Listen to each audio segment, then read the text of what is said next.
Good morning. The Committee on Education and Labor will now come to order. Our first order of business this morning is to conduct committee business to approve new committee assignments.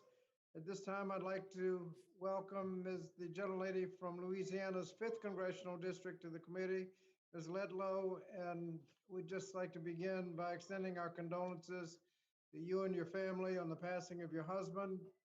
But I'm pleased that you've now joined the committee, and we look forward to working with you on the committee. Does the ranking member wish to be recognized? I do, Mr. Chairman. Gentlelady is recognized. Thank you, Mr. Chairman.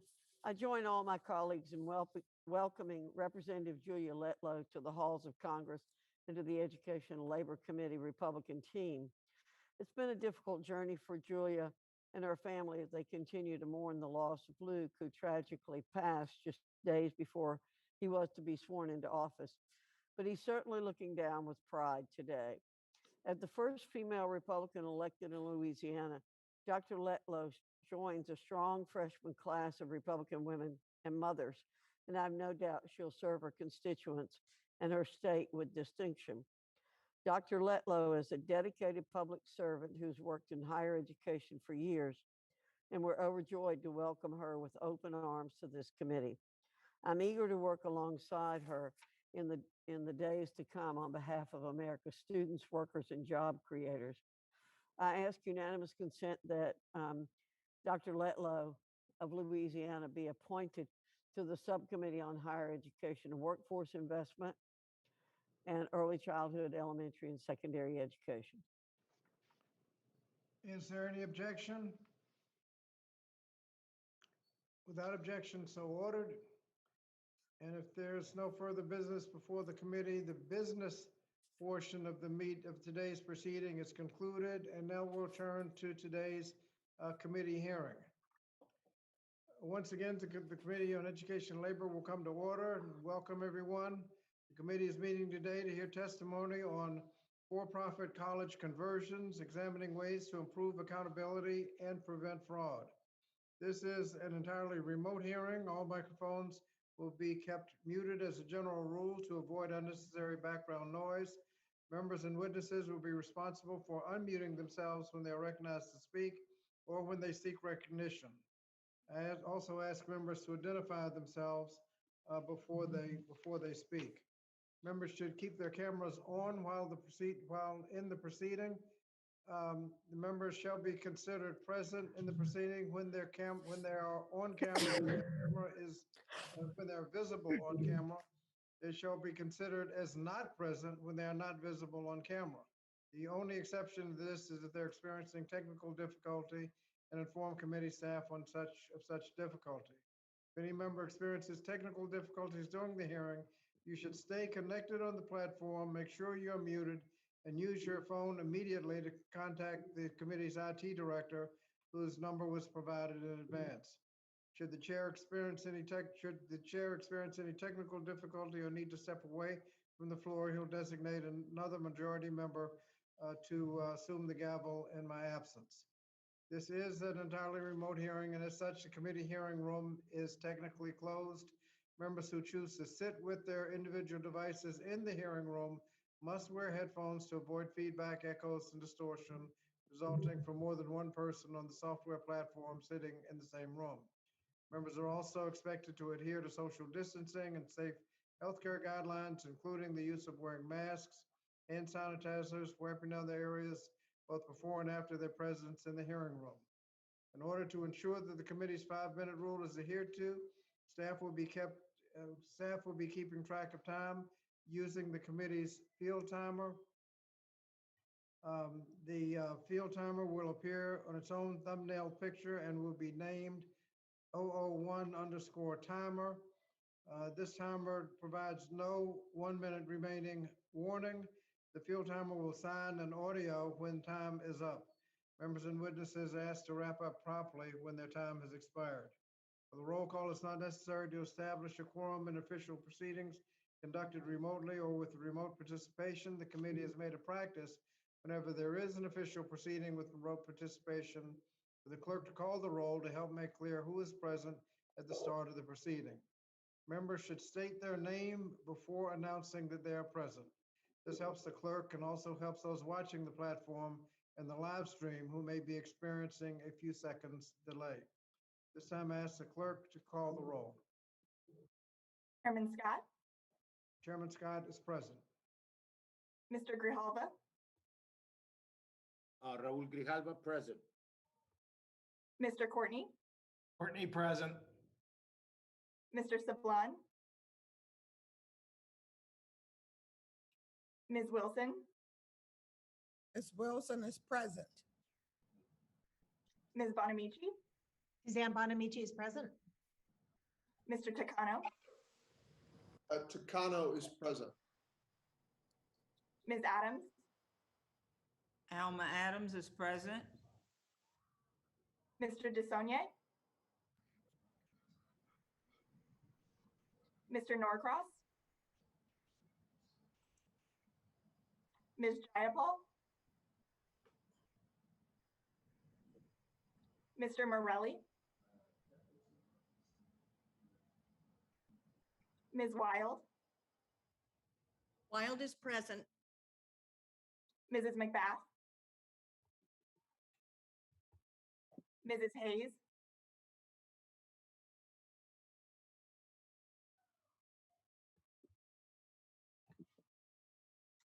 Mr. Levin, Ms. Omar, Ms. Stevens, Stevens present. Ms. Leger Fernandez, And with that, I yield back. Mr. Jones, Jones is present. 393.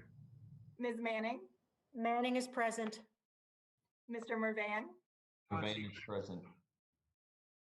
Mr. Bowman, What purpose is Mr. This is going to be difficult trying to do both of these at the same time. Mrs. McBath, I believe you're unmuted. McBath is present. Chairman, I rise. Thank you. Mr. Pocan, Mr. Buchanan is here. Mr. Castro, Ms. Cheryl, Cheryl's present. Mr. Yarmouth, Yarmouth present. Mr. Espaillat, Mr. Mfume. Ranking Member Fox,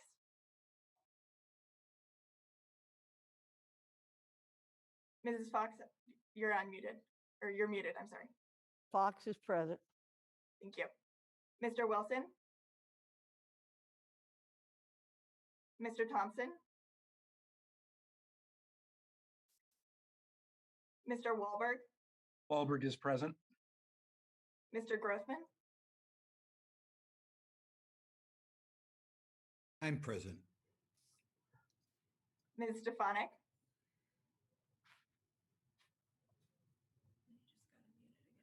Mr. Allen, Allen present. Mr. Banks, Mr. Comer, Mr. Fulcher, Fulcher's present. Mr. Keller, Mr. Murphy,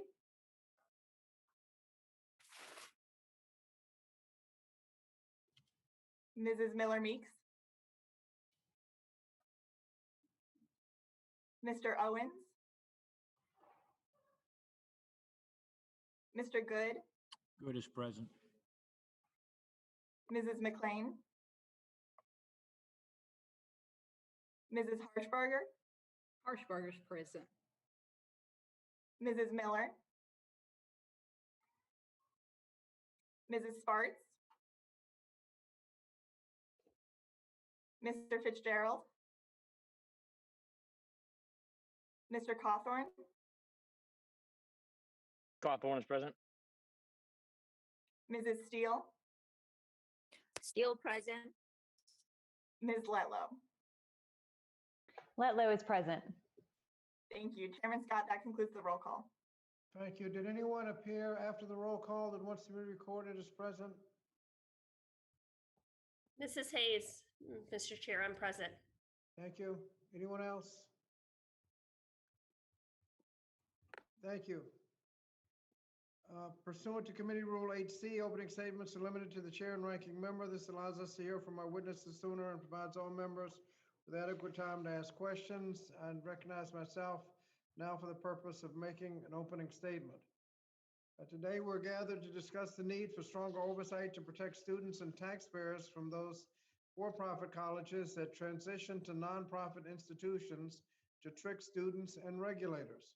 Over the last 4 years, this committee has had extensive discussions over the role of for-profit colleges and our higher education system.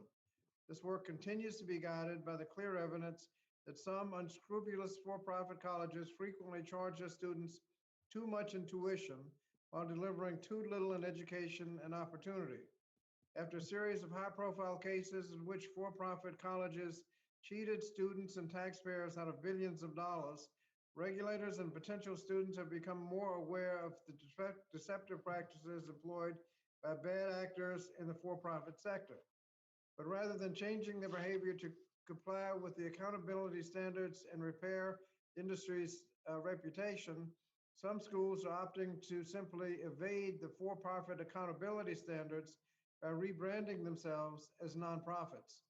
3 months ago, the Government Accountability Office, or the GAO, released a report identifying 59 for-profit colleges that converted to nonprofit status over the past decade. The report found several examples of for-profit schools that sought to become nonprofit in name only. In roughly a third of the conversions identified by the GAO, the for-profit college's owners or officials held leadership roles in the nonprofit buyer. As a result of poor oversight by both the Department of Education and the Internal Revenue Service, these conversions sometimes took place without the necessary oversight to prevent self-dealing. In 2 instances, the IRS approved the sale among for-profit insiders without essential information, such as the planned purchase price or the appraisal of the college's value. This left the IRS staff with no way of knowing whether the price was improperly inflated. The emergence of covert for-profits has real consequences for students and taxpayers. For example, an independent analysis found that in 2011, Florida-based Kaiser University attained nonprofit status after the owner sold it to its own nonprofit entity, Everglades College, and what appeared to be a significantly inflated price. To finance the sale, the owner lent more than $300 million to Everglades College, in addition to claiming a massive deductible donation. The resulting conversion allowed the owner to profit from the sale of his business and keep millions of dollars in tax breaks. During the same period, the university settled multiple investigations of law enforcement agencies for violating state and federal consumer protection laws. We cannot allow these kinds of things to continue. As GAO found, both the Department of Education and the IRS must do more to prevent fraud by properly vetting for-profit to nonprofit conversions. They must ensure that after the conversion, the for-profit institutions uphold their obligations to put students first,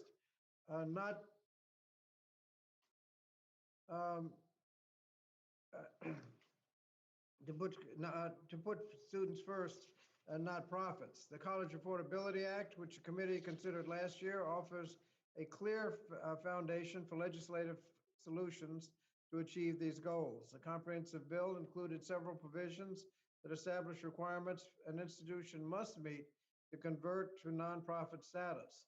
These requirements include demonstrating that the asset it requires from the former owners are not acquired at a value greater than its actual worth, and demonstrating that no member of its governing board receives any substantial economic benefit.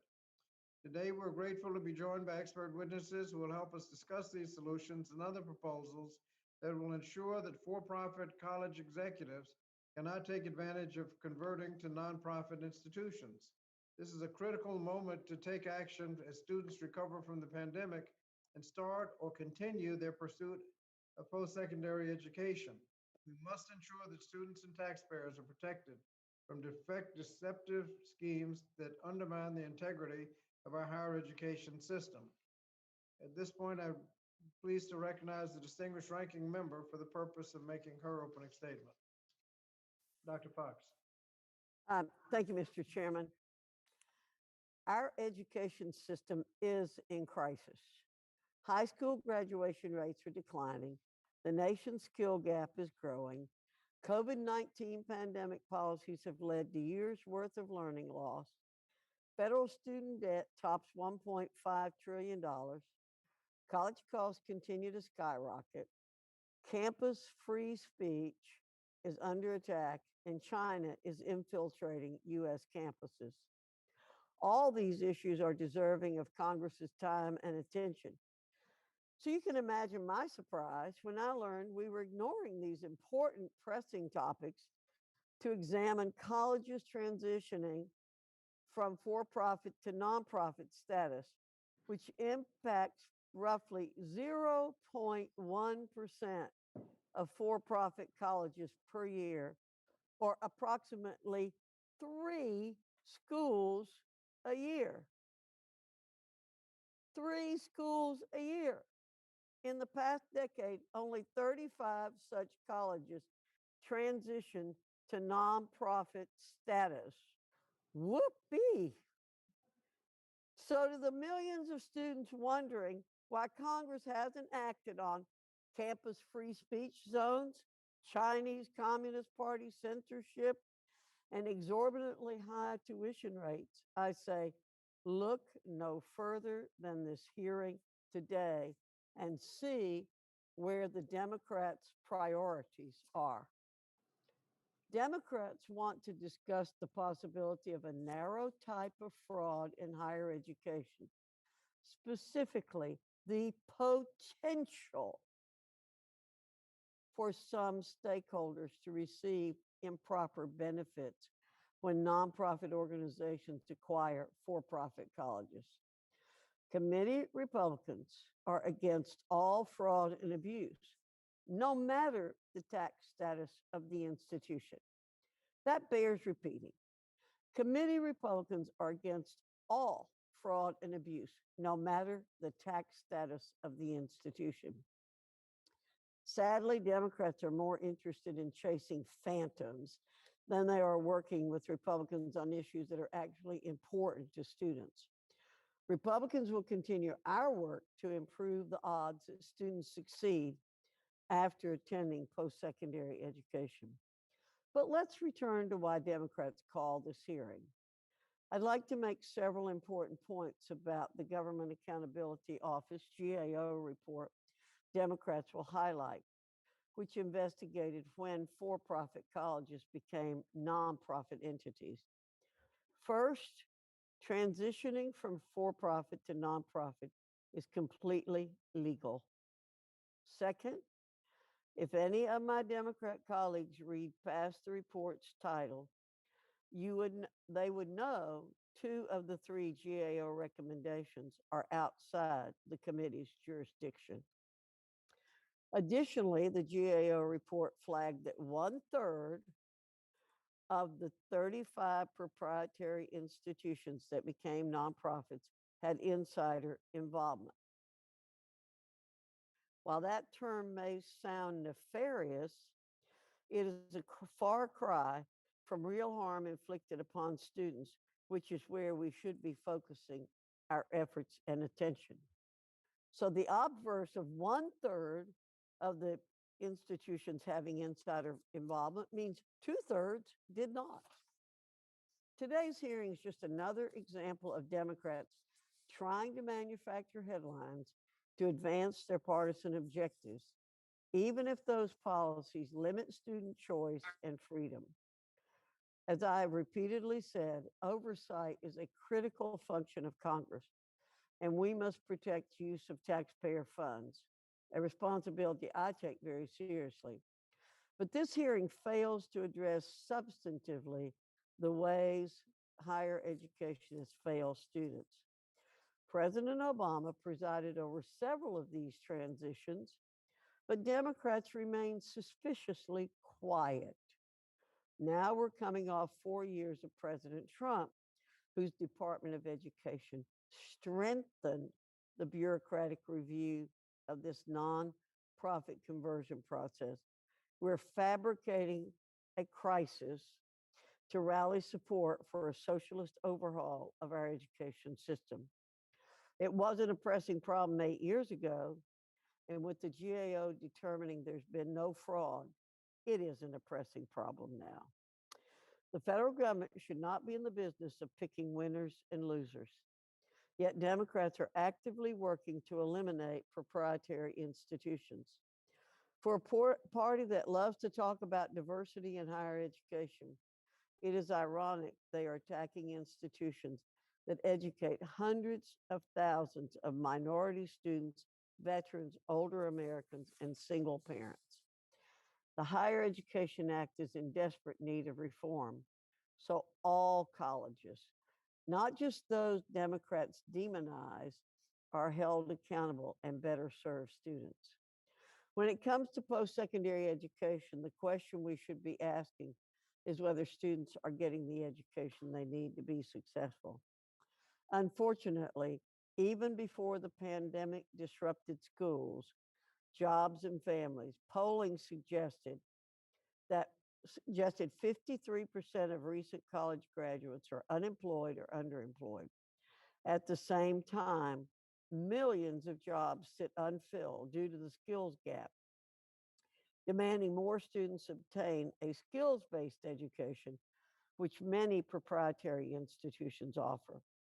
Those are the issues facing students in higher education, not whether the president of a for-profit university kept his job while the university's tax status changed. While the purpose of today's hearing is questionable, I look forward to hearing from our witnesses and engaging in positive conversation. And Mr. Chairman, before I yield back, I'd like to yield to Dr. Letlow for a very brief opening statement. Good morning. Louisiana is recognized. Good morning, Chairman Scott, Ranking Member Fox, members of the committee, and witnesses. I'm honored to join this distinguished committee and to have the opportunity to represent the teachers, professors, principals, administrators, and students of the 5th District of Louisiana. As a former higher education administrator, this committee holds a special place in my heart. I am pleased to be able to be on a committee that will help shape education and workforce policies for years to come. I firmly believe education is the key to success.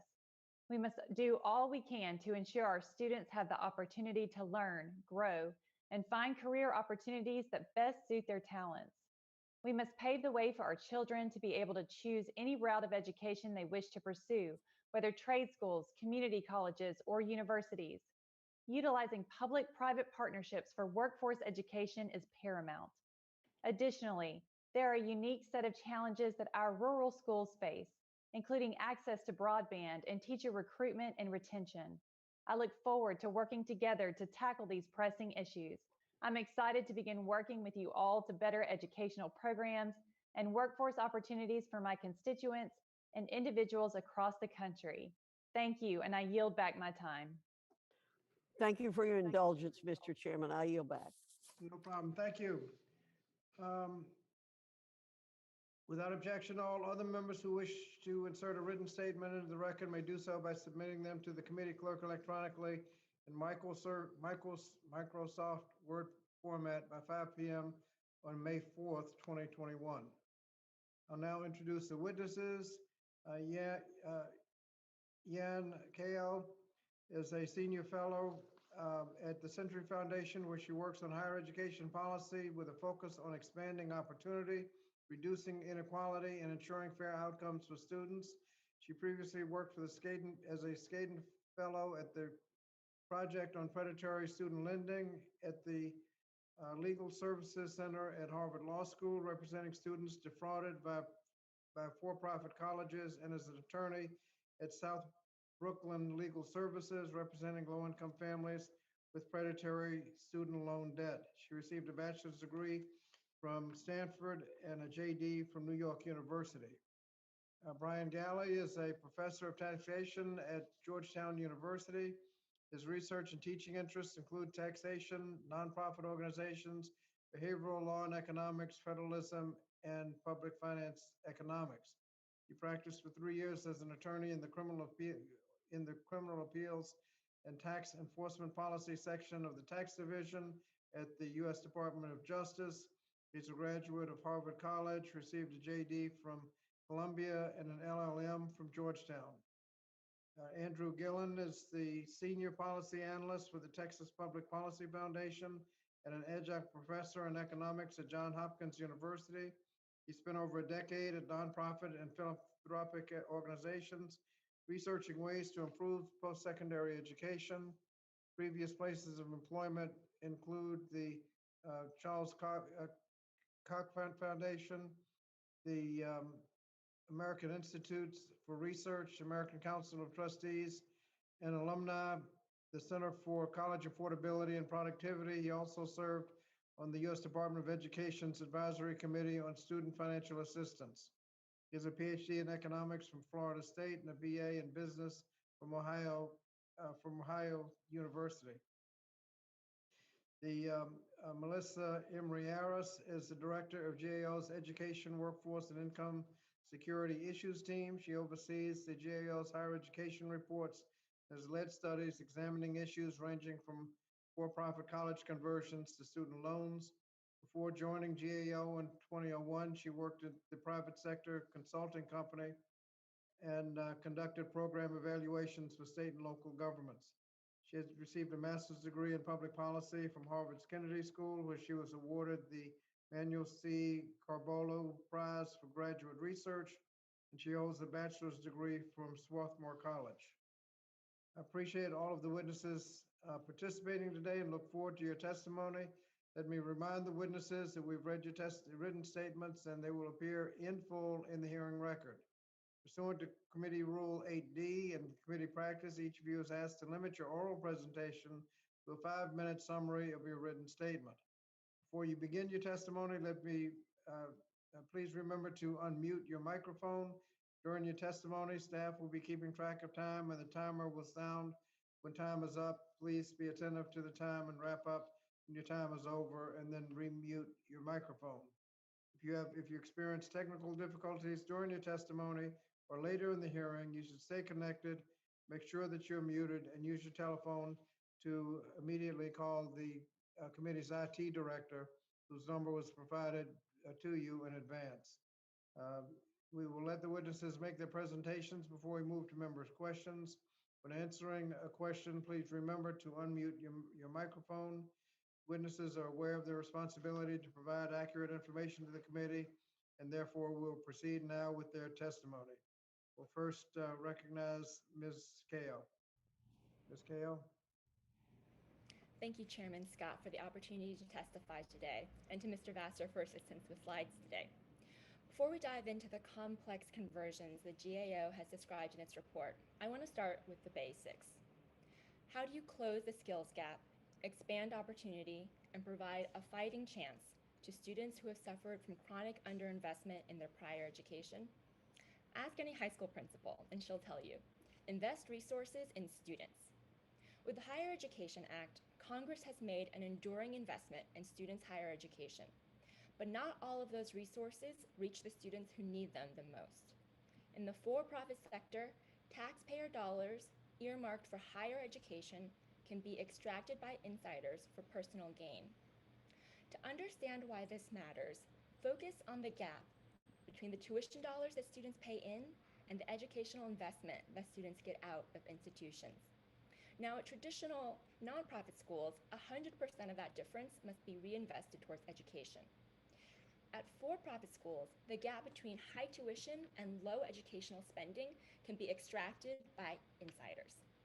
This distinction between revenue extracting schools and revenue reinvesting schools makes a huge impact on incentives, behaviors, and student outcomes. There are two paths for maximizing revenue: high tuition and high pressure recruitment. High tuition translates to more debt. At Kaiser University, a conversion described in the GAO report, every program has a median debt of $30,000 or higher. This is true for less than 5% of public college programs. High pressure recruitment leads to fraudulent tactics. Together, revenue extracting schools account for 99.7% of borrower defense claims that have been identified by institution. Once revenue extracting schools max out revenue, the other side of the equation is minimizing investment in students. For every $1 of student tuition, for-profits average just 29 cents on student instruction. Some for-profit conversions are even worse. Grand Canyon University reports just spending 18 cents on instruction for every student tuition dollar. The same high-price, low-value formula that produces big profits for owners leads to dropouts, loan defaults, and worthless degrees for students. In some cases, for-profit conversions produce outcomes that are even worse for students than those at traditional for-profit schools. Congress and the Department of Education have taken steps to protect students from the heightened risks associated with revenue-extracting institutions. For-profit colleges sometimes describe these sector-specific regulations as an unfair additional burden, but this is disingenuous. Let's take an example. When for-profit owners have withdrawn investments to the point of near collapse, regulations then limit further withdrawals of capital. This rule singles out for-profits for a simple reason. Nonprofit owners can never withdraw capital. As the example illustrates, for-profit regulations are not added burdens on revenue-extracting institutions. Instead, they are guardrails for institutions that lack the nonprofit sector's absolute barrier against enrichment. Private institutions have two choices. Either give up the revenue extraction power and reinvest 100% of resources in student education, or retain the revenue extraction power but abide by some student protection guardrails. For-profit conversions want to have their cake and eat it too. They want revenue extraction power without the guardrails. This combination presents the greatest risk to students and taxpayers. Students intuitively believe that nonprofits will be safer than for-profit schools, but revenue-extracting for-profit conversions are in fact even more dangerous than for-profit schools that are subject to appropriate regulations like 90-10 or the Gainful Employment Rule. For-profit conversions are not just wolves in sheep's clothing. They are wolves that have sharpened their teeth and honed their claws, while the shepherd is off minding other wolves. The good news is that the Department of Education already has the tools that it needs. To protect students, the department must engage in its own review to root out schools with hidden revenue extraction plans. As we continue this discussion, I ask that you keep 3 students in mind. First, a student whose school suddenly collapses because owners have withdrawn too much equity for the school to remain viable. Second, a student who owes more in loan debt than she can ever repay because her school took her tuition but grossly underinvested in her education. Third, a veteran who has learned not to trust the predatory school that recruits on base, but does not know that the global campus with a public name is operated by the same company. These are the victims of for-profit conversions, and I urge you to ensure that they receive the full benefit of the investment and protections secured by the Higher Education Act. Thank you, and I look forward to answering your questions. Thank you. Now we'll hear from Mr. Galley. Thank you, Chairman Scott and members of the committee. My name is Brian Galley. I'm a professor of law at Georgetown. I'm here to discuss the efforts of a number of colleges which are operated for profit to get recognition from the Education Department as nonprofit. I'm going to call these efforts conversion transactions. I'll tell you why I think these conversions are so concerning for students and taxpayers. The IRS and Ed both have jurisdiction over schools that claim to be nonprofits, so I'll explain why I think IRS hasn't been able to address my concerns, and I'll tell you what I think Ed should do. First, a little background. As you know, the Higher Education Act and ED's regulations treat schools differently if the school is operated for profit. The 90-10 rule and gainful employment rules both regulate for-profits more carefully than other schools. So what's the difference between a for-profit and nonprofit school? The answer is incentives. For-profits want to make money for their owners, nonprofits can't. Legally, being a nonprofit means the organization can't share its profits with anyone. A for-profit school is like a car salesman who works on commission. When you walk in, they want to sell you all the expensive options you don't really need, like the fake wood trim. There's evidence this difference in incentive matters. Researchers find that for-profit colleges are actually a worse deal than dropping out of school for some students. On average, students at for-profits earn 11% less than similar students at nonprofits or public schools, and they have more debt besides. In short, genuine nonprofit status offers key protections for students. A traditional nonprofit behaves differently than a school that's incentivized to maximize revenue. Now, what's troubling about conversion transactions? You have a school saying it's a nonprofit, but it isn't acting like one. We'd all agree a cancer charity that spends 80% of its revenues on fundraising is not really a charity at all. Some of these converted for-profit colleges are like that. Their nonprofit status is a disguise. Here's a typical transaction. Mr. Investor sells the school to Charity Z, which he also founded, in exchange for an $800 million IOU. Every year, Charity Z has to pay him $50 million or so in interest. It's important to realize what that massive payment back to Mr. Investor means for the new nonprofit school. Before the conversion, School A has $50 million in net revenues, all of which it was paying to Mr. Investor. After the conversion, Charity Z still needs $50 million in net revenues to pay to Mr. Investor. In short, Charity Z is a prisoner of its debts. To be able to pay, it has to be continuing to operate the school exactly the way it was run before to maximize net revenue. It's like if you wanted to retire, but you have a big mortgage, so you're stuck working until you can pay it off. The new nonprofit school is in the exact same position. It's calling itself a nonprofit, but it still has to act like a for-profit, maximizing its income, not student outcomes. By the way, I didn't make up that transaction. It's the actual deal that Grand Canyon University made. Other schools have also had huge debts to their for-profit partners too. 134 million, 321 million, 636 million. Okay, so what should education do about this? Title IV allows ed to decide when a school is a nonprofit for purposes of the statute. As you probably know, that's also a determination IRS makes, based on similar language, for purposes of figuring out whether an organization can be tax exempt. As the GAO report tells us, the IRS hasn't closely examined a lot of these conversions. Some of them it hasn't even known about. IRS hasn't actually flunked any of these organizations, but that doesn't mean everything is fine. Instead, it should signal that education needs to conduct its own independent review. Right now, education and IRS have what I call a center field problem. I was a youth baseball coach. Every time there's a fly ball to center field, two of my kids would both yell, "I got it," and then the ball would fall right to the ground. Education should be fielding the problem of for-profit conversions. IRS doesn't have the resources. Even if that agency got another $1 billion a year, there's still 1.5 million charities for them to monitor every year. IRS also doesn't have student protection as its primary mission.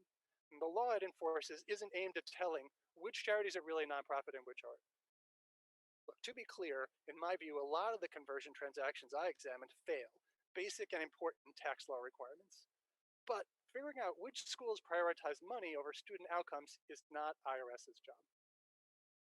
So that brings me to my conclusion. Education is the right agency to monitor for-profit conversions. Title IV is intended to impose tougher standards on schools that have a financial incentive to favor revenues over student outcomes. Education can and should implement Title IV to make sure that that is true, no matter whether some organizations might slip past IRS scrutiny. Thank you again for inviting me to testify. I'm happy to answer any questions you might have, and I hope my comments are helpful to the committee. Thank you. Mr. Gillen. Thank you, and thank you to all the members of the committee for inviting us to talk on this important topic. I first want to commend the Government Accountability Office for putting together a very useful and insightful report. I think it did a great job and formed a sound basis for further discussion. Having said that, I do want to raise a couple issues that I think could benefit from further conversation and investigation.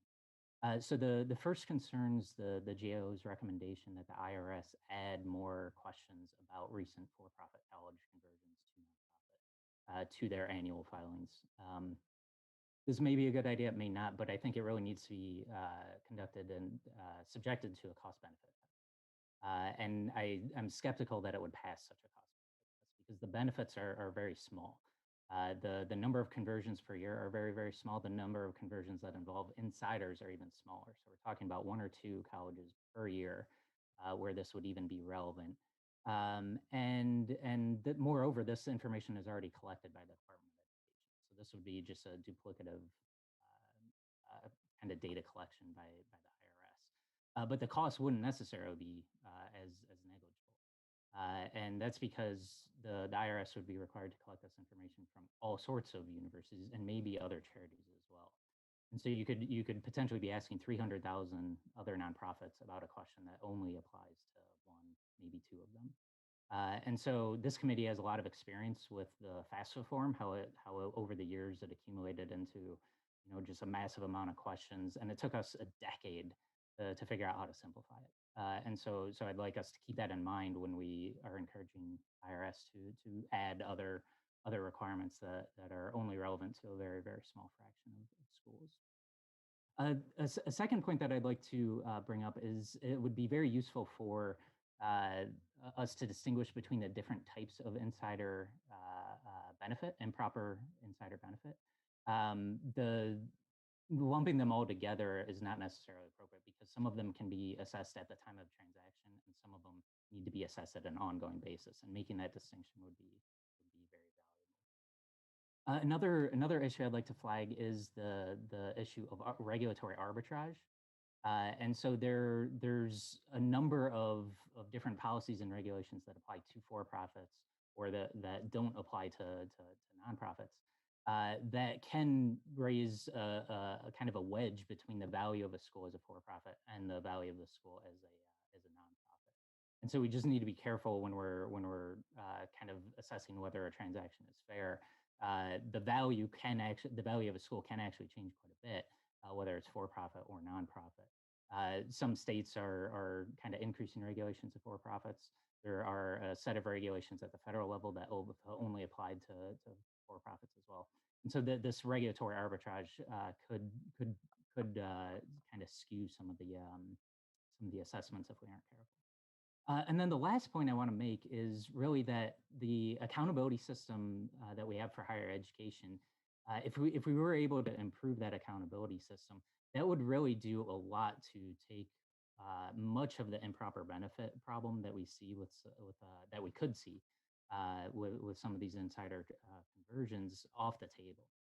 So with a better account, and there's really two reasons for this. So the first is that if we have a better accountability system, it's easier to value a college. Right now, it's very difficult to value a college, and so it's relatively easier for a nefarious insider to arrange for an inflated estimate. That would be much harder if the accountability system we had made it much more objective to way to evaluate the value of a college. The second way that a better accountability system would improve higher education and kind of limit any insider involvement problems is that it would really allow for us to escape what's called Bowen's laws. And we don't have time to go all the way into Bowen's laws, but one of the implications of Bowen's laws is that essentially higher education is going to see increase in expenditure over time. And if you're in that environment, insiders at nonprofits even can find it very easy to arrange for improper benefit. And so the for-profit versus nonprofit conversion, that's not even the real issue. The real issue is nonprofits themselves can find a very easy way to arrange for improper benefit when we're stuck in this Bowen's law world where we've got increasing spending over time. Thank you for allowing me to testify, and I'll pass on the baton.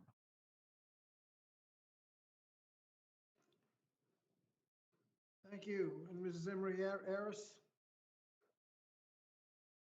Good morning, Chairman Scott, Republican Leader Fox, and members of the committee. I am pleased to be here today to discuss GAO's report on for-profit college conversions. I will focus my remarks on 3 issues. 1, what is known about insider involvement in college conversions. 2, IRS's oversight of college conversions. And 3, the Department of Education's oversight of college conversions. Beginning with a look at insider involvement, we found that about a third of the 59 for-profit college conversions we identified involved insiders. Collectively, colleges with insider conversions received nearly $1.8 billion in federal student aid funds in the 2018-19 award year. Insiders may be the for-profit college's former owners or their family members, executives, or board members who continue to play a leadership role in the new nonprofit college. While leadership continuity can benefit a college, insider involvement poses a risk that insiders may improperly benefit financially. For example, insiders could influence the nonprofit to pay more for the for-profit college than it is worth. Or insiders could steer college contracts towards businesses the insiders control for an inflated price.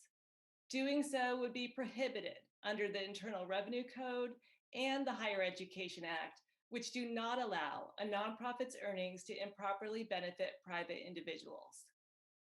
In addition, in examining the financial health of colleges converting, we found that colleges with insider conversions generally had stronger financial performance before their conversions.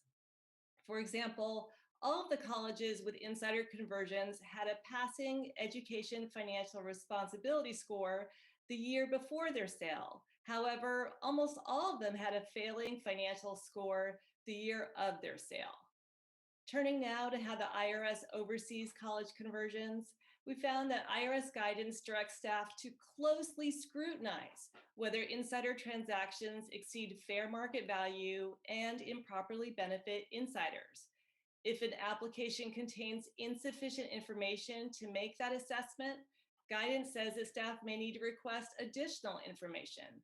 However, we found that for 2 of the planned or final conversions involving insiders, IRS approved the application without certain information. For example, IRS approved college conversions without information on the college's planned purchase price or an appraisal report estimating the college's value. Without such information, IRS staff could not assess whether the price was inflated to improperly benefit insiders, which would be grounds to deny the application. Accordingly, we recommended that IRS assess and improve its application review process. Now turning to education, we found that education had strengthened its reviews of for-profit college conversion applications.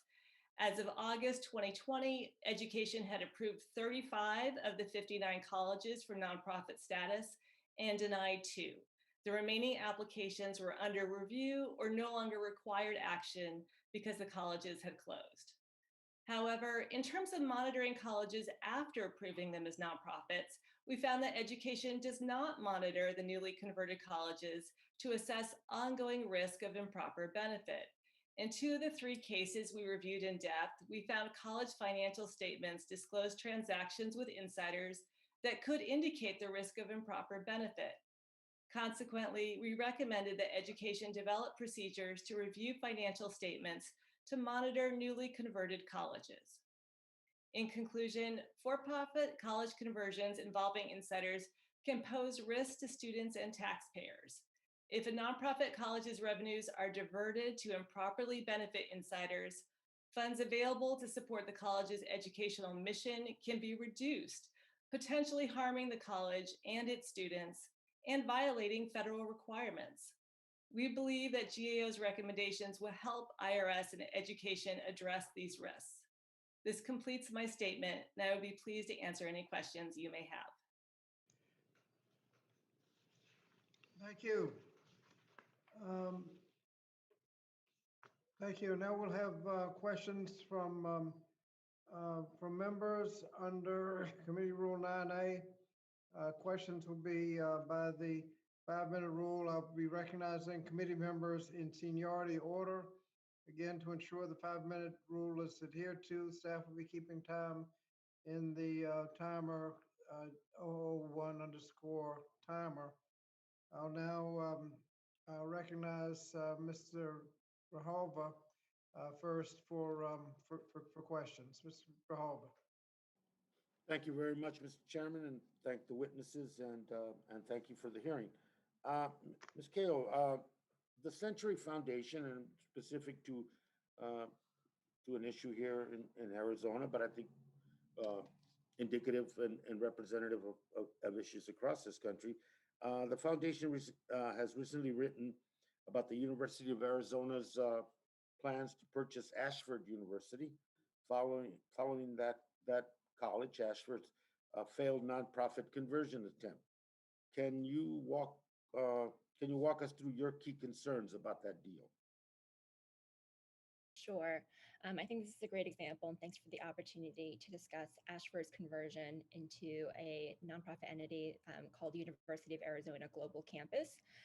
So this is a particularly dangerous form of a conversion where you have a for-profit entity that has been under investigation and is currently approaching a trial from the California Attorney General's office for misleading and predatory tactics used to recruit students. Ashford University is also a school that spends very little of students' tuition dollars that come from federal loans, student loan debt, and military benefits on its students' instruction. It's something about 18 cents per dollar received in student tuition dollars. This is a conversion that would help Ashford's shareholders, but not necessarily the students who would be brought in to the new University of Arizona Global Campus. And part of the reason here is that the conversion keeps in place Zovio shareholders' ability to extract profits from students' tuition dollars. In particular, we've conducted an analysis that shows that over 70% of revenues coming in from students' tuition dollars would be going to Zovio's shareholders after the conversion. So every dollar of debt that a student takes on, 70 cents going to Zovio shareholders. And that would occur through a contract that is a long-term services contract that keeps in place the aspect of Zovio's practices that is the most predatory. And that is the way that it advertises, markets, recruits, and takes out student loans for students. And I think that that is a huge concern. I also want to look at the other side of the equation in this conversion, which is the University of Arizona itself. Yeah, I was going to ask about that. Yeah, so you're going from a situation where there's one revenue extracting entity, Zovio, to a situation where you now have two revenue extracting entities, Zovio on the one hand and University of Arizona on the other hand, which, yes, needs more resources as a public university, but I argue the way for the University of Arizona to balance its budget is not off the backs of low-income students. With these for-profit conversions that involve public institutions, I fear that we are veering towards a system of separate and unequal units or affiliates within public institutions. And not only is the University of Arizona and the University of Arizona Global Campus separate and unequal, but you have a situation where the low-income, minority, and non-family supported students at the University of Global Campus are in fact subsidizing their much more privileged peers who are already receiving a greater benefit from the education at University of Arizona, which, because it is subject to genuine nonprofit oversight, is returning far greater value to students already. Yeah, which begs the question about the light touch review that the Department of Education gives on these conversion partnerships between a public entity, nonprofit, grant college like the University of Arizona and a former for-profit college, Ashford. Any safeguards that you see and that light touch review process so that we don't end up with both the student burden that you said very rightfully, issues of equity in higher education, and the taxpayer protections that are required for a tax-supported institution like the University of Arizona. Yeah, so the GAO mentioned that the Department of Education has started to improve its review of these conversions, and arguably it needs to continue to improve those conversions. You know, tax exempt status, according to IRS, is just one part of a three-pronged review the Department of Education is obligated to do. And at the heart of that review is checking for the revenue extraction power that prior owners and other entities might retain. Thank you very much. Thank you, Mr. Chairman. I yield back. Thank you. Next is the ranking member of the full committee, Dr. Fox. Thank you, Mr. Chairman. Good one. And thank our witnesses. Ms. Emery-Aris, make sure it is clear, can you please answer the following questions regarding the GAO report? Did your report find the Department of Education engaged in any illegal activity? No. Did your report make any determination or judgments about particular schools' conversion? We did not do an audit of any particular school. What was the Department of Education feedback to GAO regarding the project, and how did you address those comments in the report? The Department of Education agreed with our recommendation to it and said that they would be implementing our recommendation. Is there anything illegal, generally speaking, about any for-profit company converting to a nonprofit organization? Is there anything, again, generally speaking, about a for-profit college transitioning into a nonprofit entity? No, for-profits are allowed legally to convert into nonprofits. Right, both in the education field and elsewhere. Correct. Thank you. Dr. Gillen, one of the greatest benefits a college education provides students is better job prospects. Most students go to college to get a job. Unfortunately, many institutions are inadequately preparing students for post-college success. Is this problem concentrated in any one sector, or is this an issue that is found in all sectors of post-secondary education? So our research has shown that this is a problem across higher education. Most of higher education, of course, performs very well, but there are many programs out there where student outcomes are not very good. And so your question is, is this concentrated in one particular sector? And it's not. So we have a report coming out soon that looks at the debt to earnings ratio at all programs in the country. And there's about 4,500 of these where students graduate with more debt than they have expected earnings. And those are in public and not-for-profit schools. Yeah, so that's across the whole country. So about 4,500, and only between 400 and 500 of those are for-profits. So about 1 in 10 of problematic programs are located at for-profits. The other 90% are located at either public or private nonprofits. Right. So we're looking at 10% today when we ought to be looking at the 90%, really skewed. What other student outcomes should Congress consider attaching accountability metrics to? And should these accountability metrics evaluate entire institutions or calculate outcomes on a program by program basis? Now, I know you've already mentioned some, but would you respond to those? Yeah, absolutely. So I think higher education could really benefit from expanding accountability metrics in two particular areas. So the first is learning outcomes. So for particular fields, if we can figure out how to measure how much students have learned, that would be a great accountability metric, because that is the entire purpose of these programs is to educate their students. That admittedly is difficult, but when it can be done, we should definitely try to. But the second one is earnings outcomes. And so, as you mentioned, most students go to college to get a better job. And so we can look at labor market outcomes to assess how well programs are preparing their students for that. And so I would really love to see learning and earning outcomes. And you mentioned whether it should be applied at the institution level, as for the entire university, or at the program level. And applying it at the program level is definitely the way to go. And the reason for that is because you can have a badly performing program at a relatively good institution that escapes all accountability. And you can also have the converse. You can have a really good program at a relatively poorly performing university that, if you do university level accountability, you're going to be punishing that good program. And so if you can do program accountability, you avoid both of those problems, and you actually reward the programs that should be rewarded, and you punish the ones that should be. Well, I tell you, I had that experience when I was the president of a community college. I eliminated a program that had been poorly performing for 10 years and put in a program that was desperately needed by the community. So I've been through that, and I understand how that works. Is there, Ms. Emery-Aris, does the department monitor either nonprofits or publics for improper benefits? Because you talk about improper benefits for those that have converted, but I don't know anybody. I mean, we're paying football coaches millions of dollars. We're paying presidents and provosts millions of dollars. Who's to say what is a benefit? And is anything happening with nonprofits or publics?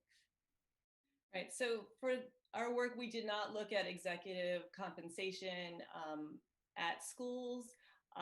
We did focus specifically on conversions of for-profit schools and did find concerns about the lack of monitoring of those schools. Those schools are subject to additional monitoring after being approved. They're in a provisional status for 1 to 3. We understand that. So, Mr. Chairman, I'd like to put into the record information on abysmal graduation rates for not-for-profit schools and public schools. Specifically Thomas University, graduation rate of 14% after 8 years.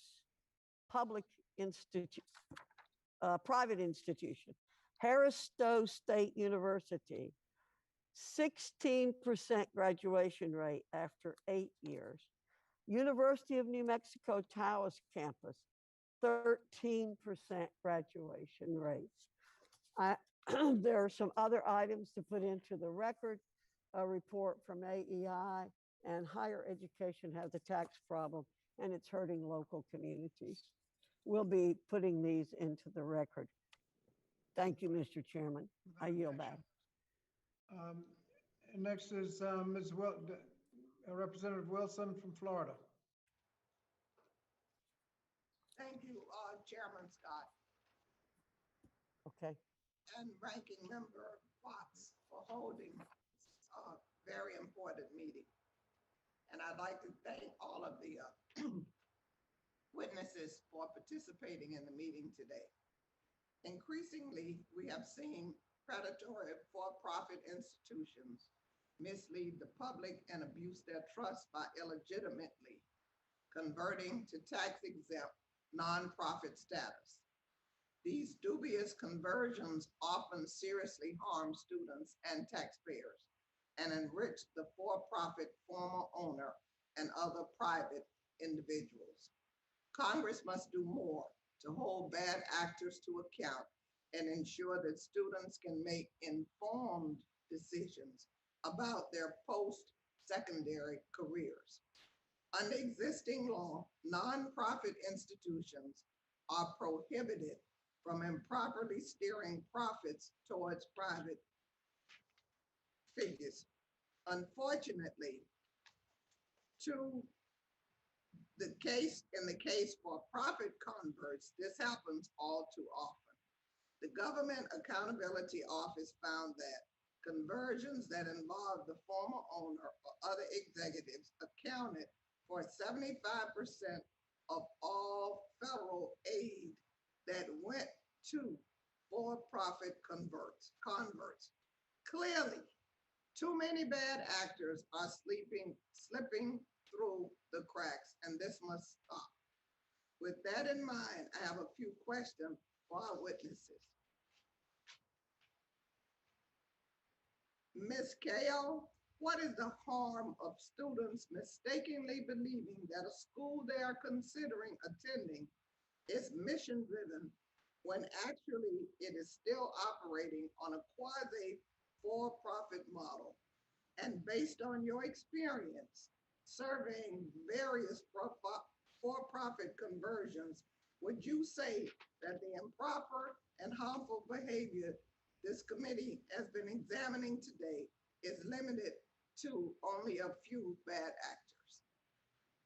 Thanks for the question. In terms of harm to students, I think we need to start with all of the risks for harm that already exist and are concentrated within for-profit schools. We're talking about high loan rates, high default rates, low earnings, and a debt to earnings ratio that results in a lifelong debt sentence for students. Start with those results. Now strip away protections like the gainful employment test and the 90-10 rule, which help to provide some guardrails and protections for students and some requirements for for-profits to demonstrate their value. Take those protections away. Now add in the opportunity for predatory institutions to mislead students by touting their nonprofit status. These are institutions that are leveraging the charitable status of nonprofits that are reinvesting their resources in order to benefit shareholders that will be extracting those resources. And that's the equation you have with these conversions. All of the risk of for-profit schools, none of the protections, and the added risk of being able to mislead students. Thank you. Director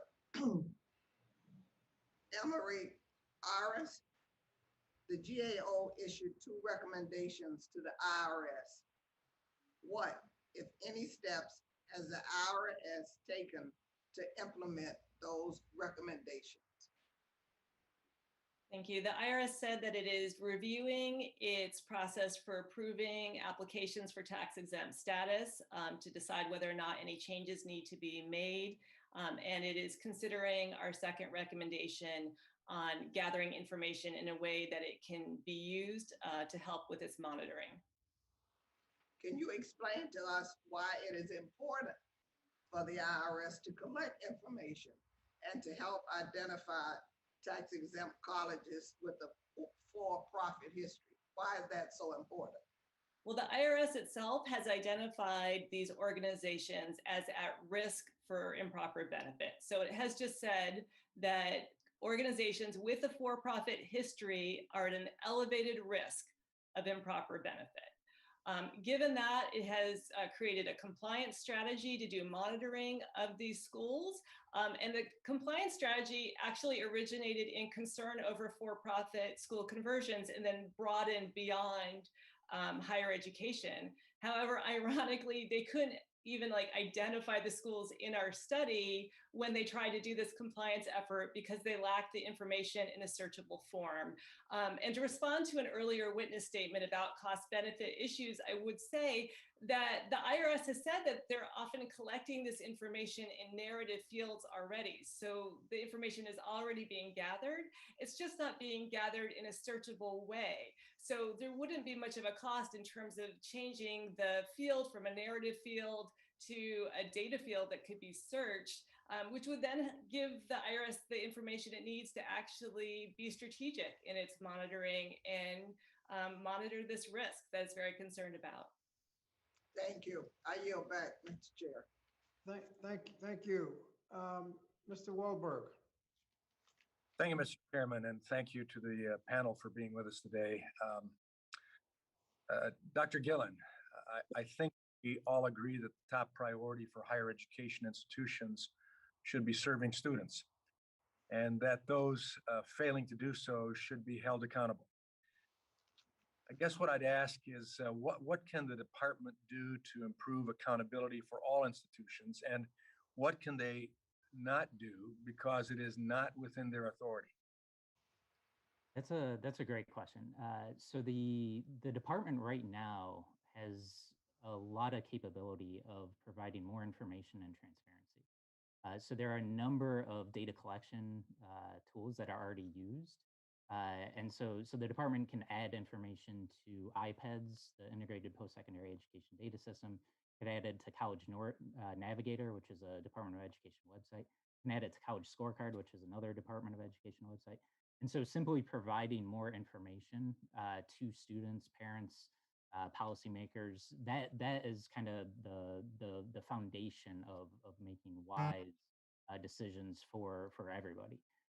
In terms of kind of actually enhancing accountability with carrots and sticks, at that point you would need this committee and Congress more broadly to pass legislation to authorize new accountability metrics. And as I mentioned earlier, it'd be great to see accountability metrics on learning outcomes, on earning outcomes, and labor market outcomes more broadly. I guess expanding on that, what should Congress consider when we next reauthorize the HEA to protect students and taxpayers from fraud or abuse? So I think we should start with the data we already have, which is the new college scorecard data. And so right now it's producing data on college earnings and debt by students. So we should definitely start with creating some accountability metrics that essentially look at earnings relative to debt. So are students able to afford to be able to repay their loans? Are programs consistently graduating students that are going to struggle with their student loans? And so accountability metrics devoted to that would be great. I would also love to see different kind of types of accountability. So you know, the first level is, you know, is this program achieving this level? And we can do that with the existing data. We can say, okay, if you have you know, twice as much debt as your students earn, we're gonna cut you off from the federal financial aid programs. But I'd also like to see growth measures as well. So if you're taking students that are you know, otherwise going to be really struggling in the labor market, and even if they aren't achieving at the top levels of the labor market after attending your program, if you've improved their kind of career trajectory by enough, that would be another great accountability metric. So I would love to see a plethora of these accountability metrics. You know, we shouldn't just think in terms of this is, you know, the one and only accountability metric. There should be, you know, a dozen of these, and institutions can meet, you know, eight to 10 of them, and to maintain their eligibility for financial aid programs. Real education in the process. Okay, appreciate that. Ms. Emery Aris, what factors does the IRS examine when determining whether any entity may convert from a for-profit status to nonprofit status? It looks at a variety of materials that the tax-exempt organization submits. However, we have concerns that it doesn't always look at the materials it needs to make that call. As noted earlier, we found instances in which the IRS approved applications for tax-exempt status involving college conversions without the purchase price of the college, without an independent appraisal of the college. So there was no known information about the value of the college. Instead, there was just a promise. The applicant promised that in the future, you know, the price would be a fair one. It would be a market value price, and that they would get an independent appraisal in the future. And with that promise, the IRS approved the applications. Can you point to the statutory code or regulatory language that guides this process? Yeah. I can point to IRS guidance that says that relationships between tax-exempt applicants and for-profit entities may be vulnerable to abuse and need scrutiny to ensure fair market value. And organizations' earnings cannot improperly benefit private individuals over its charitable mission. And that's what happens. If a college is sold above its fair market value, you have money improperly benefiting individuals in that case. And that is against the Internal Revenue Code. Okay, thank you. My time has expired. I yield back. Thank you. Gentlelady from Oregon, Ms. Bonamici.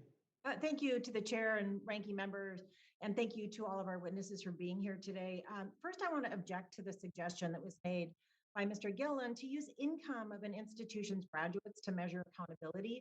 If someone is doing meaningful work in social services and earning low wages, for example, that does not mean that they did not get a good education. It likely means that their work is undervalued. As someone with a consumer protection background, I am very glad we're having this hearing today. For-profit colleges have a troubling history of preying on students, families, often by making unsubstantiated claims of the value of educational opportunities they offer, and too many students have found themselves with tens of thousands of dollars in debt and no closer to the career they were working toward. A few years ago, I had the opportunity and the honor of meeting with several military veterans in Northwest Oregon who told me about how they were defrauded by for-profit colleges that had misrepresented accreditation, tuition, and services. They were targeted, these veterans, because they were eligible for GI benefits, which is a common practice among for-profit institutions. And now, unfortunately, as more students are coming to understand the predatory practices of so many for-profit institutions, now, as we've heard, some of these same schools are converting to nonprofit institutions, but too often continuing to employ the same harmful practices that take advantage of students. So, Ms. Kao, it is clear that the federal government has not been conducting the necessary oversight to prevent these conversions, in addition to the problems from the conversions, in addition to increased federal oversight and accountability measures. What role can and should states and accreditors play in scrutinizing these conversions? Thank you for that question. And I'm glad that you pointed out the impact that these conversions can have on veterans in particular. I want to recognize the progress that this committee in Congress has made in improving the protections in the 90-10 rule. To Mr. Gillen's point about measuring both earnings and learning of students, we actually have that in the form of the gainful employment protection, which measures earnings as a ratio against debt. And we have that in the form of the 90-10 protections, which measure learning by leaving it to the market to determine whether the learning that happens within an institution is worth the cost. So we actually have both learnings and earnings measured within the for-profit sector. But what we have seen time and again is that instead of doing the hard work to demonstrate learning and earning of value within their institutions, the most predatory schools choose to cheat by seeking disingenuous conversions to nonprofit status. And yes, there are states that are stepping up to address the problem.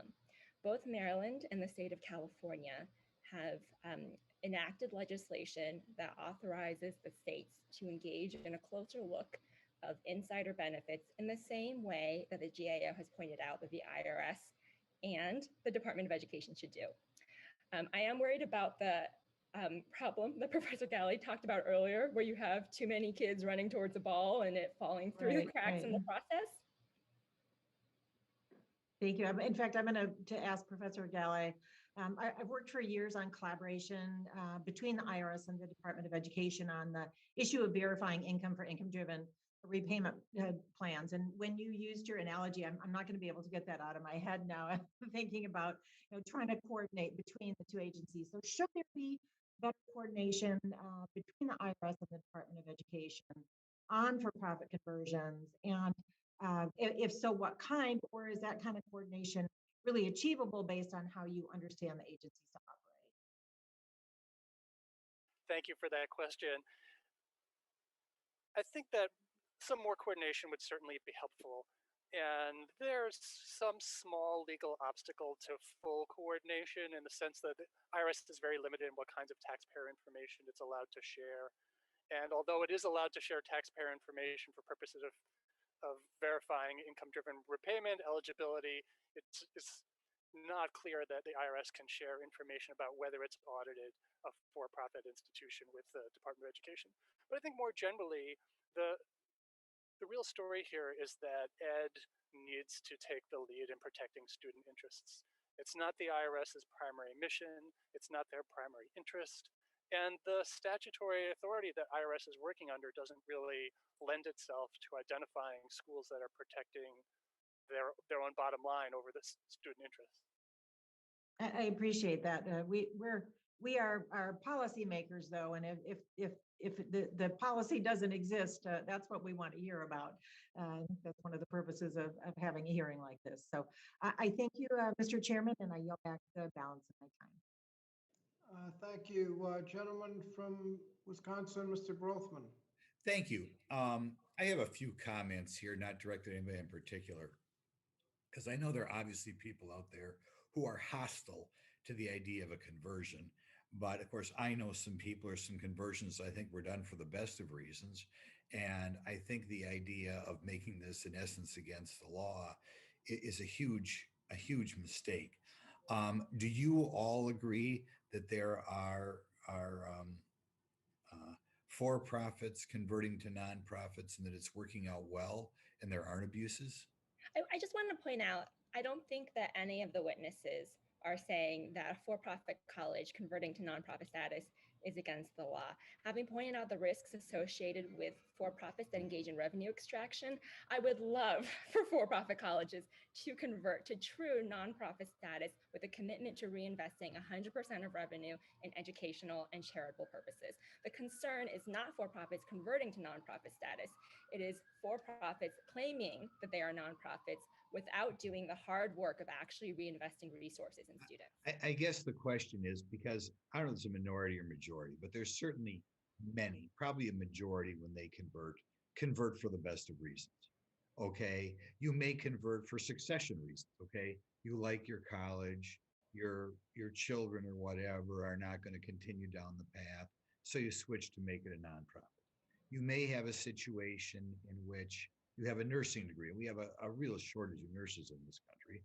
And in order to establish a coalition with local medical facilities, you're required to go nonprofit. So for the benefit of your nursing students, you go nonprofit. You can do fundraising. Obviously, you become a 501c3. You can fundraise just like public universities can. And I guess I want to get you folks on the record that these are all three good reasons to convert, and you do not want to prevent these conversions with some legislative bill. Can you see the reasons, all these three reasons, why they are good reasons why you want to convert? Those are excellent reasons for conversion. And if any for-profit school pursues conversion for those reasons and prohibits insiders from extracting benefit for private gain, then I absolutely support those, and I'll turn to the rest of the witnesses. Okay, so could everybody else be on record as saying that there are good conversions, these are good reasons to convert, and there are ways in which we keep top flight successful currently for-profit colleges going? I would Yeah, describe absolutely. the Oh, go ahead, scenarios, Professor. Congressman, as hypotheticals. I didn't They are see not any of this. hypotheticals. Why do you believe, I can think of an example where they do this right now. Why do you feel it's a hypothetical? Well, based on my reading of the GIO report, in which the vast majority of, for example, the government subsidized money going to converted organizations is going to organizations where the former owner is still keeping the supposedly converted organization a prisoner of their obligations to the original owner. There's no way for these organizations to operate in the way that other nonprofits genuinely operate. And if you wanted to really transition the organization to operate the way that nonprofits do, you would free it financially to maximize student outcomes instead of student revenues. And that's just not what these contracts say. Okay, And any other comments? yeah, all those kind of reasons to convert are completely valid. There's tons of conversions out there that I don't think anybody would object to. The other thing I'd like to point out is that all the concerns that have been raised here about improper benefit, that's already forbidden by both the IRS and the Department of Education. And so this whole issue is whether the Department of Education and the IRS procedures are adequately detecting any sort of hypothetical improper benefit. But improper benefit has not been shown in any of the approved cases. And the Department of Education has denied some of these conversions. So I feel like some of the comments have been taking place assuming that there's this huge problem when it's more of a hypothetical problem at this point, or a yet to be proven issue. I agree. I think there's just some people who are instinctually hateful of an educational institution that isn't part of the government, and as the result, they risk throwing out some very good former for-profits. Now, if I have any time left, I guess Representative Fox wants to ask a question. Thank you, Mr. Grothman. I would point out that, okay. No, never mind. I believe Mr. Grothman's time is up. Gentleman's time has expired. Gentleman from the Northern Mariana Islands, Mr. Sablon. Yeah, thank you very much, Mr. Chairman, and thank you to our witnesses. I apologize, I'm jumping between two committee hearings. So I'm going to just go out and ask a question for Ms. Cow. Ms. Cow, please. Ms. Cow, your organization wrote about two conversion transactions.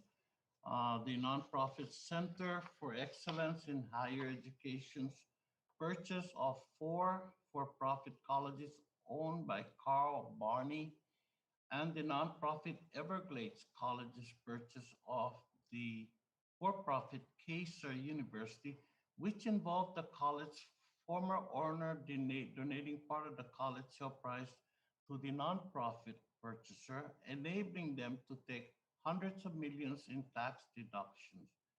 GAO also mentioned the phenomenon of former owners donating part of their college sale price back to the college. How do you interpret this potential charitable donations from the goodness of their heart? Are they truly charitable? Are they truly from the goodness of their heart? Thank you for your question. I want to take a good close look at some of these charitable donations when for-profit schools convert to nonprofit status, because the schools that you identified come with some real concerns.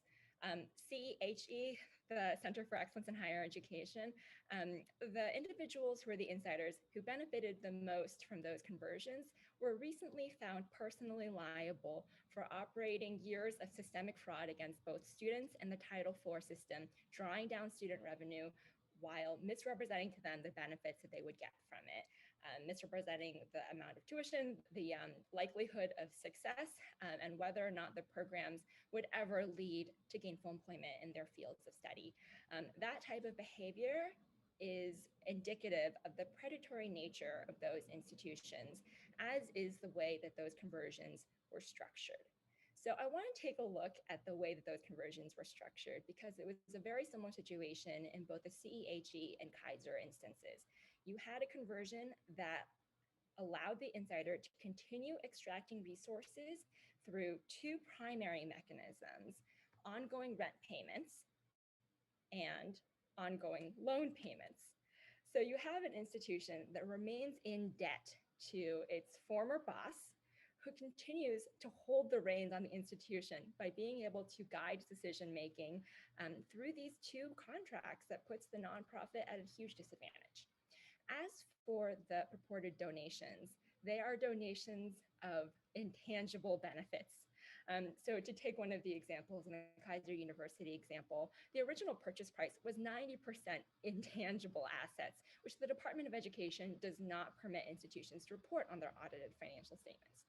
So you have about $60 million of real tangible assets, and you have a nonprofit promising to pay $600 million for it. Of course, some of that $600 million gets donated for a tax credit, but you still have a nonprofit being obligated to pay through an ongoing debt obligation significantly more than the value of the real assets that they are obtaining. So after they cheated two parties, they had to just might as well make it three then. Let's short change the American taxpayer in terms of avoiding taxes. Mr. Director Emery Us, Yes. Emery Eras. Yes. Director, can you tell me about how the value of the for-profit college was determined in the cases the GAO reviewed where the transaction involved insiders? Was it based mostly on tangible assets like cash, investment, and property? And how does this compare to some of the conversions you looked at that didn't involve insiders? Half a minute. So for our case studies, we found that those with insiders purchased mostly intangible assets. So goodwill, brand name, accreditation, things you can't touch. It's not money in the bank, it's not property. And in contrast, when we looked at 5 randomly selected conversions without insiders, they mostly purchased tangibles, things that you could touch, cash, investments, property. So there is a real difference there. Thank you. And thank the witnesses today. Mr. Chairman, I yield back. Thank you. Gentleman from Idaho, Mr. Folger. Thank you, Mr. Chairman. And I'm intrigued by this conversation on the valuation. And Mr. Gillen, you've touched on this, but I'd like to get a little bit of further thought on that. How does the HEA assess financial well-being of these institutions? And talk about that just for a minute. And do the measurements they use reflect accuracy and comprehensiveness of these institutions? Mr. Gillen, please. So the Department of Education has a number of financial tests that institutions are subject to. The report itself talks about the financial composite score. There's a few others, the acid test. And so these are, existing tests, financial tests that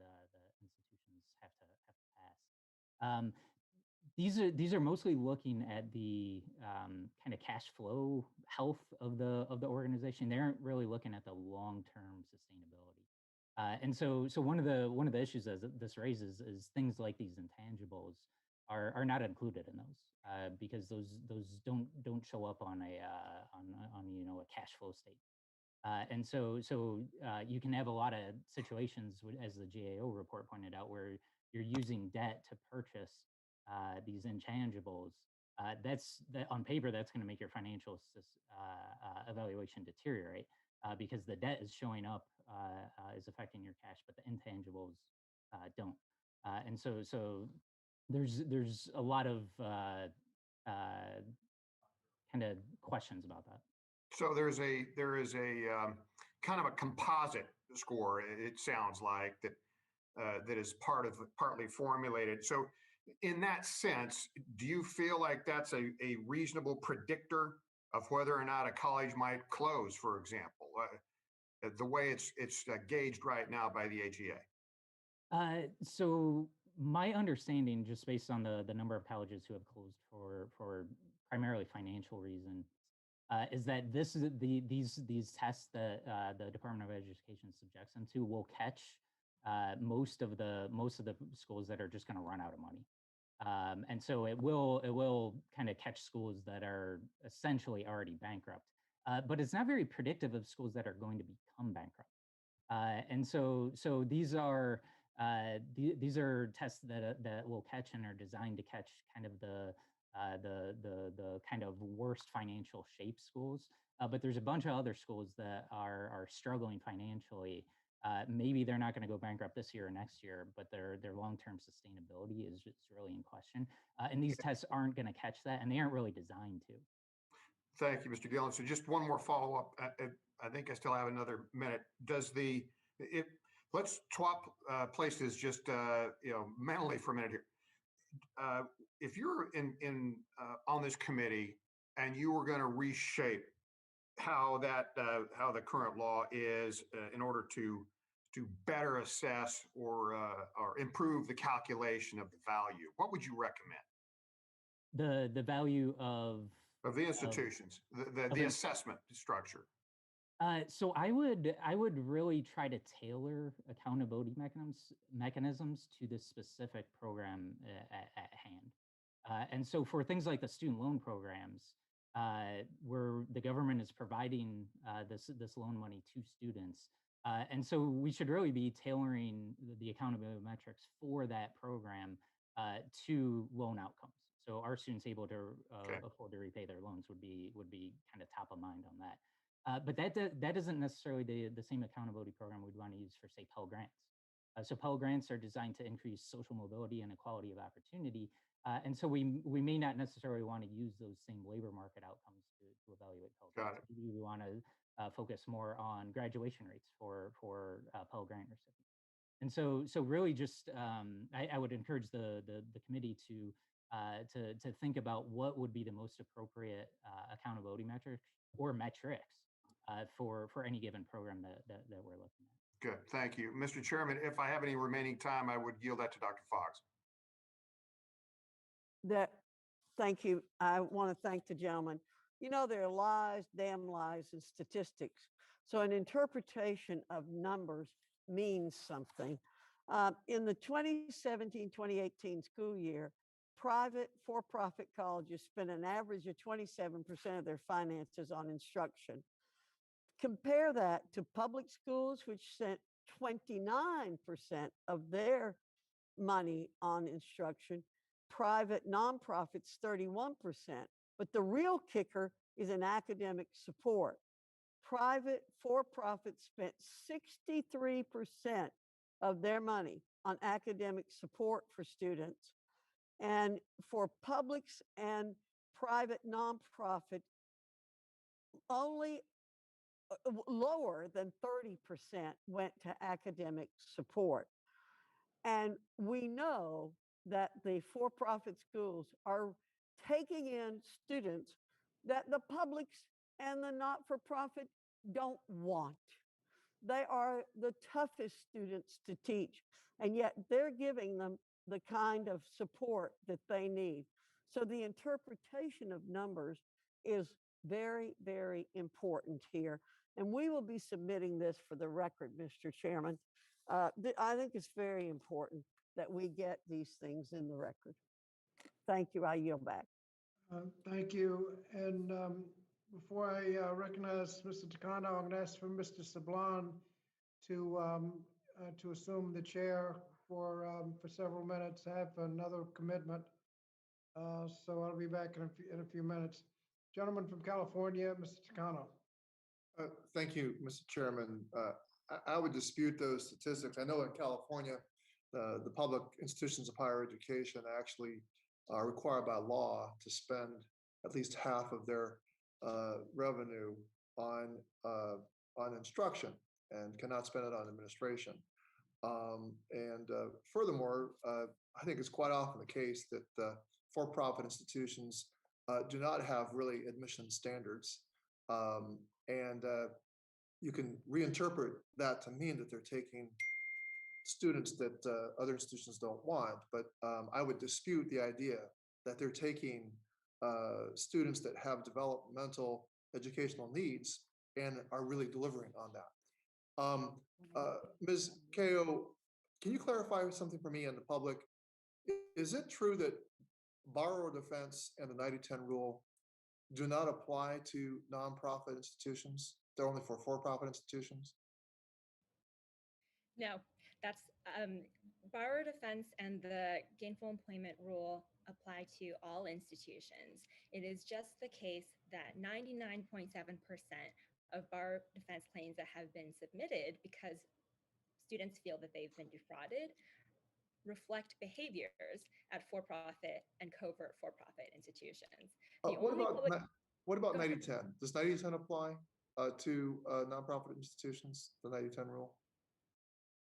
The 90-10 rule applies to for-profit institutions and sometimes to recent conversions. Okay, I'm seeing Ms. Emery Ayers shaking her head. 90-10 does not apply to nonprofit institutions. Correct, with the only exception being the reference just made previously that for the year after conversion is approved from a for-profit to a nonprofit, they are still subject for that 1-year period to 90-10. But other than that, nonprofits are not subject to 90-10. Ms. Kao, do we know of nonprofit institutions that receive 90% or more of their revenue from the federal government? So I can think of 2 conversions within the last 20 years that might present this scenario. So one is the case of Wright Career College, which back in the 90s, when the 85-15 precursor to the 90-10 rule was enacted, they told the IRS, we're going to go ahead and convert to nonprofit status because we want to avoid the accountability of the 85-15 rule. The other one is a recent example. The Dream Center schools told an accreditor that they wanted to obtain nonprofit status for their revenue extracting schools so that they could avoid the 90-10 rule and avoid gainful employment programs. And they said avoiding these regulations will help us operate more efficiently. And of course, that efficiency ran those institutions right into the ground. Well, thank you. Thank you, Ms. Kao. Mr. Galley, would you give the Department of Ed the ability to audit nonprofit educational institutions that receive federal money, large amounts of federal money? Would that be part of the solution of giving enough authority to Ed to be able to properly oversee nonprofits? Thank you, Congressman. I think Ed already has that authority. The statute obliges Ed to decide whether an organization is a nonprofit or public or proprietary, which means for-profit school. And Ed's regulations explain how Ed does that. Well, it looks at whether IRS has treated the organization as a charity, but then independently, Ed regulations say Ed has to decide whether the organization is providing an excess of benefit to any private party, which usually means it's giving too much money to its insiders, or it's a prisoner of its debts, or of its service contract. And so it's already Ed's obligation under existing regulations, in my view, to make sure that organizations are really protecting students and not their bottom line. Would you give Ed some role in the vetting process of conversions? In other words, IRS establishes that they can become a nonprofit. Would you insert Ed into that process and give them some sort of role in the vetting? So I think it's appropriate for IRS to decide which organizations face which tax consequences. It's mostly not IRS's view of their job to decide which organizations are fully charitable or not. Back in the 90s, Congress found that IRS wasn't really willing to do that job. They weren't willing to impose the death sentence on organizations and take away their charitable status or refuse it in the first place. So IRS only imposes this thing called an intermediate sanction, which is kind of a penalty tax on people who extract money from their organization. So IRS is really just not in the business of figuring out who has the incentives to protect students and who doesn't. And so I think it makes more sense for Ed to fulfill that test because that's what their statutory and regulatory mission is. And that's how you would change the law. Yeah, thank you. All right, thank you. Thank you, Mr. Chairman. Thank you. I'd now like to recognize Mr. Allen of Georgia, please. 5 minutes. Thank you, Mr. Chairman. And obviously, it's a very partisan issue.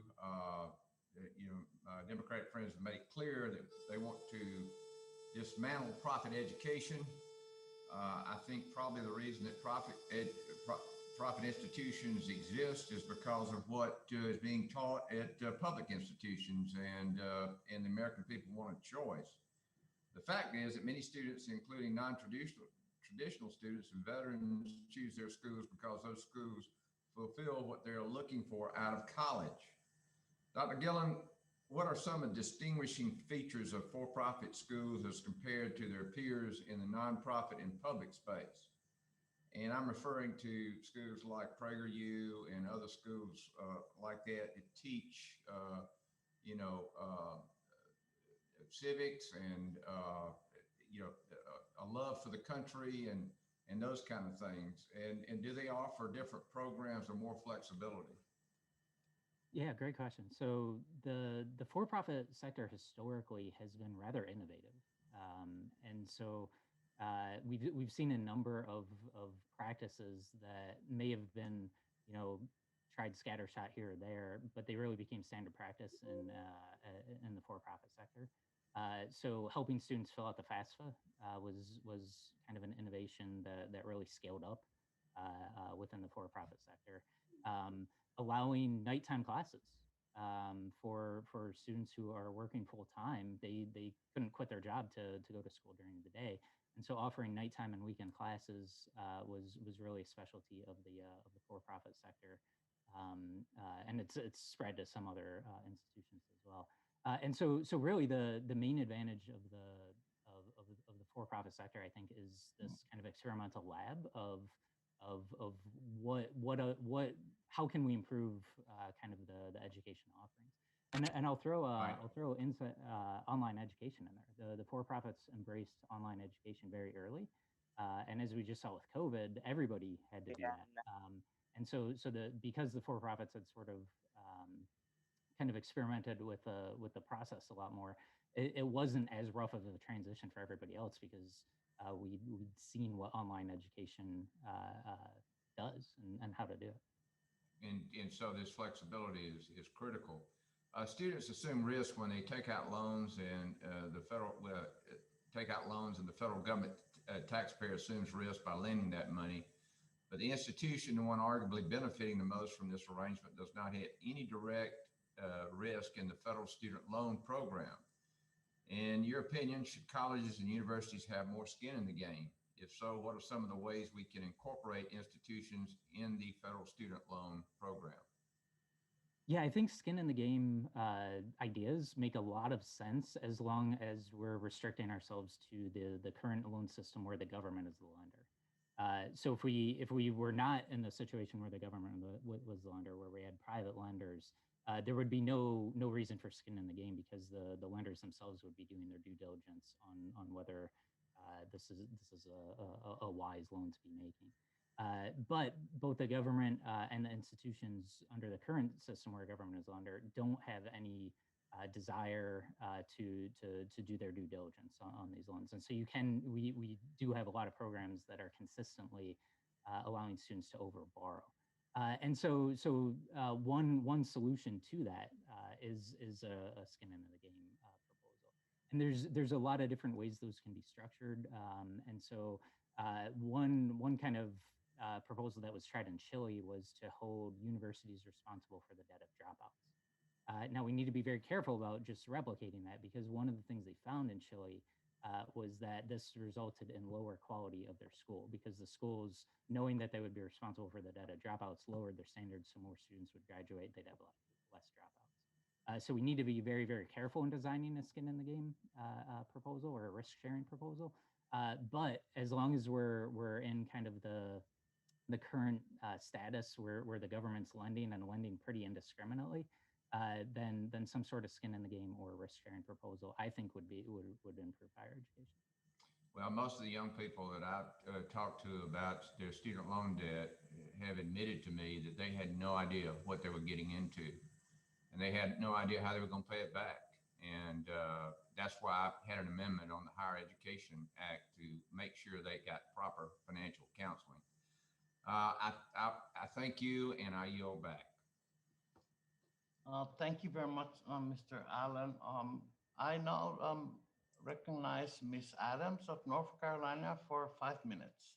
Thank you, Mr. Chair, and I appreciate the opportunity to participate in this hearing today. Director Reauthorize, do most conversions involve an existing nonprofit college with longstanding experience in running a school taking over for the for-profit college?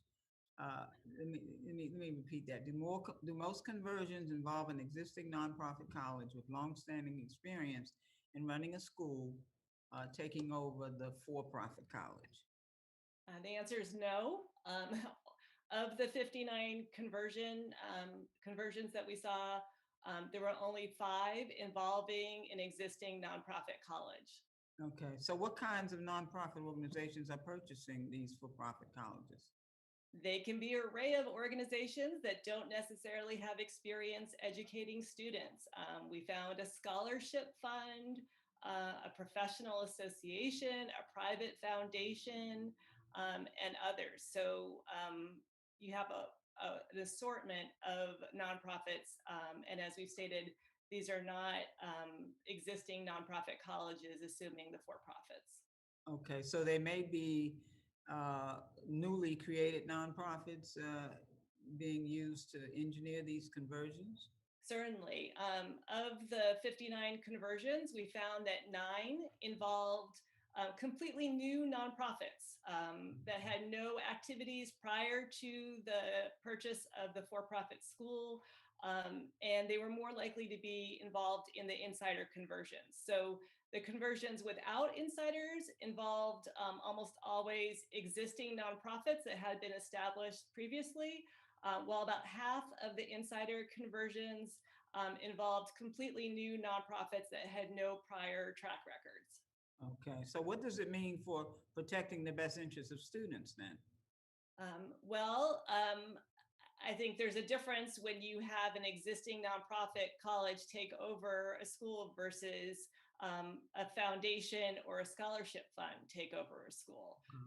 So I think there's a difference in terms of the educational experience that is brought to bear. Right, thank you. Professor Gale, what does a traditional nonprofit college board look like? Usually a nonprofit college board is a group of experts and community members who volunteer their time. Many of them are large supporters of the institution. They might be alums or other donors. They are not typically paid for their time. They have no financial interest in the ability of the organization to pay profits to its service provider or the former for-profit that it owes a huge IOU to. That is not true of several of the boards that I examined after reading the GAO report. For example, there's one board where the board members receive about $300 an hour for their time as a board member, which is far outside the norm and certainly you can imagine affects their incentives to go along with the financial interests of the people who they're in business with. Okay, so when insiders retain some or all of the same leadership roles post-conversion, how does it affect the ability of the college to function as a true nonprofit? I mean, it's impossible. First of all, just talk about legally. You have a so-called fiduciary duty. You have a legal obligation to look out for the interests of an organization that you're the head of. It's impossible for someone like Brian Miller, who runs both GCU and its for-profit parent, to follow the law in both cases, right? Because you owe a duty to the nonprofit to pay to get as good of a price as you can from your contracting partner, but you also have a duty on behalf of the contracting partner that you're running to get as much money as you can out of the nonprofit. There's just no way to do both. Okay, great. And Mr. Chairman, I wish to submit for the record a letter from the National Association of Independent Colleges and Universities in support of federal oversight for nonprofit conversions to ensure integrity in these processes. And with that, Mr. Chairman, I'll have to yield back. All right, without objections, so ordered. Now I recognize Mr. Keller of Pennsylvania. Sir, you have 5 minutes. Thank you, Mr. Chairman. I believe we can all agree that the government should hold all post-secondary institutions accountable for the benefit of students and taxpayers alike. At the end of the day, higher education is as diverse because students are diverse, think differently, and learn differently. Pennsylvania has colleges, universities, technical schools, vocational programs, and other types of schools, all designed to get their students ready for the workforce. I hear firsthand how important a qualified workforce is for Pennsylvania's 12th congressional district. No matter what industry we talk about, employers are struggling to find qualified workers. Regardless of what industry or type of college we're talking about, it's clear to me that educational programs should be evaluated based on outcomes achieved by and for students. So my question is that for Dr. Gillen, thank you for your testimony and for being here today. What can the Department of Education do to improve accountability for each institution under its purview? And what does Congress need to do to give them proper authority in the interest of maximizing accountability? That is a great question, and we could spend many hearings specifically on that topic. One of the big obstacles, I think, to seeing kind of improvement in higher education is actually the accreditation system. And so one of the problems with the way accreditation, which is all universities are required to have accreditation in order to participate in the federal financial aid programs. And the accreditation rules typically kind of mandate the inputs and the processes that universities need to follow. And so if you're mandating the inputs and the processes, you're essentially sort of already you're basically saying you can bake whatever cake you like, but you have to use this chocolate cake recipe, right? So it's no surprise that we end up getting a lot of chocolate cakes. Well, maybe we need vanilla cakes. Maybe we need Korean tacos. There's a lot of innovation that should be happening in education right now that we aren't seeing because the accreditation system is a barrier to that innovation. So I would really like to see what I call escape hatches introduced into accreditation. So accreditation is really kind of a one-size-fits-all solution. And so instead of mandating accreditation for everybody, we can introduce escape hatches. So for more vocational programs, we could have labor market outcomes serve as an alternative to accreditation. So if enough of your graduates are graduating and getting really well-paying jobs, that can serve as a form of accreditation for financial aid purposes. We could also do this with learning outcomes. So for law schools, if 95% of your students are passing the bar exam, you don't really need accreditation. We know you're doing a good job. And so introducing these escape hatches would allow programs and institutions to innovate on the inputs and the processes because we're more directly measuring the outputs and the outcomes. So accountability should 100% be focused on outputs and outcomes. Right now, the accreditation system is not focused on that, and it's really limiting, I think, the innovation that we could see in higher education. Thank you. I was also interested to see that the chart you included in your written testimony, which shows which fields have been most successful, broken down by academic field. Can you speak to the metrics for coming up with the data reflected in the chart, and if there are any notable trends you found? Yeah, absolutely. So in the written testimony, there's a chart in there that we look at. I think it's the 27 largest academic fields, and so this is using the 2019 college scorecard data set. And so what we did was we recreated the gainful employment regulations. So at that point, the gainful employment regulations had been set aside. And so what we did was we recreated them, but we applied them to everybody, not just for profits. And so when you do that, you can then classify each program as passing, probation, or fail. Technically, the probation was called zone in the original gainful employment regulations, but probation is the essence of it. And so when you do that, you saw some fields that almost virtually every program was passing gainful employment. And so fields like mechanical engineering, vehicle repair and maintenance, I think was above 90% of graduates were attending these programs that had these excellent outcomes. But then there were a bunch of fields that weren't doing so well. So social work stood out as around a third of graduates were attending programs that would not have passed gainful employment had it been applied to them. And then the field that really stuck out as having the worst outcomes was actually law. And so we did a follow-up report where we looked. I'm sorry, but we really need to get on to the next member. Thank you very much, sir, for your. Thank you. Thank you. Let's stay in Pennsylvania. Ms. Weil, you have 5 minutes, please. Thank you so much, Mr. Chairman. I'd like to direct my first question to Ms. Ko. I hope I got that correct. And thank you all for being here on this very important subject.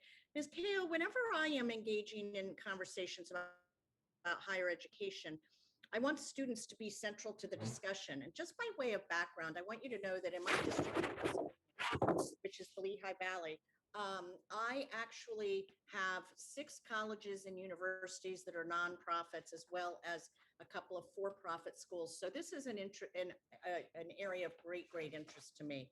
I believe it's vital that students who are pursuing higher education are able to do so with the peace of mind that the college they attend has their best interests in mind and will invest its resources to provide the highest quality education and the best outcome. I think we all feel that way about it. So what I'd like to do is, with that as backdrop, I'd like to discuss the effects on students when for-profit colleges convert to nonprofit colleges. When that happens, is the college required to improve the quality of its academics or better support students' learning? And I'll ask the second part of my question at the same time. After undergoing a conversion, does the college have to improve the outcomes of students, like increasing job placement rates after graduation or lowering default rates on student loans? And I'll be quiet now and let you answer. Thank you. Sure, thank you. So in order to be recognized by the Department of Education as a nonprofit, a college does not have to improve the quality of the learning within the school or improve the quality of the outcomes the students experienced. However, to kind of return to the core distinction between nonprofit and for-profit status, genuine nonprofits make that commitment to reinvest 100% of resources in student learning. And to go to Professor Galley's point about fiduciary status, genuine nonprofits owe a fiduciary responsibility for the educational mission of their school and no fiduciary responsibility to investors or shareholders.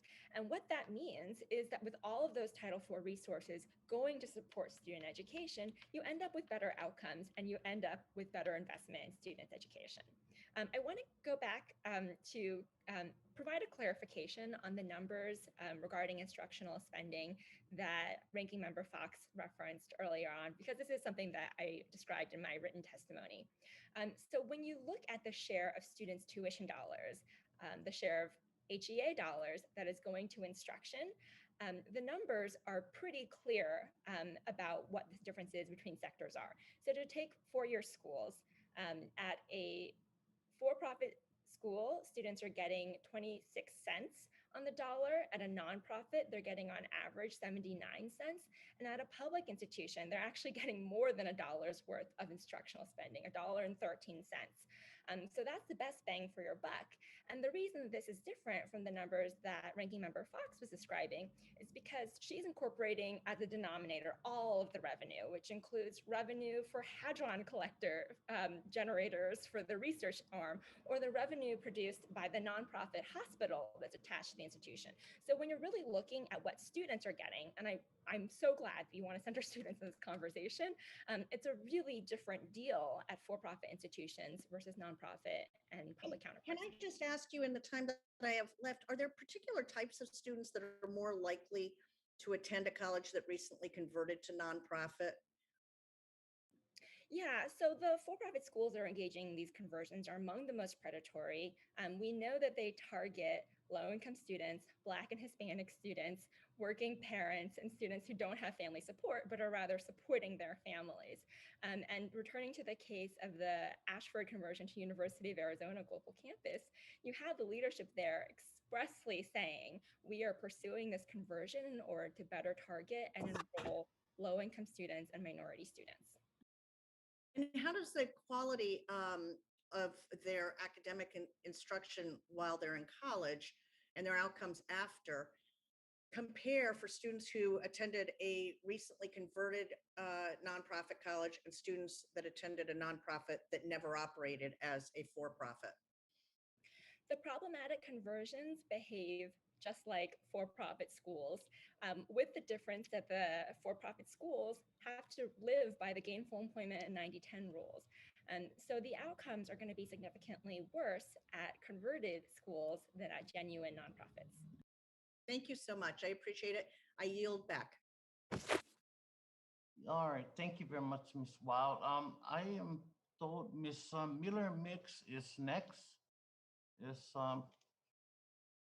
She's Miss Miller Mix. All right, we're gonna try Mr. Owens. Mr. Good. Mrs. McLean. Bob Good's here. Oh, Mr. Good. All right, sir. You welcome. You have 5 minutes, sir. Thank you. Thank you very much, and thank you to all of our guests here today. And my questions will be directed to Dr. Gillen, please. In your testimony, you discussed how making available important data related to post-graduation outcomes for specific colleges and specific degrees can help students and families make good investments in their higher education, and that this trend could lower the overall cost of education. That said, do you have a recommendation regarding how Congress can help promote and facilitate this data transparency without also expanding the size and scope of government?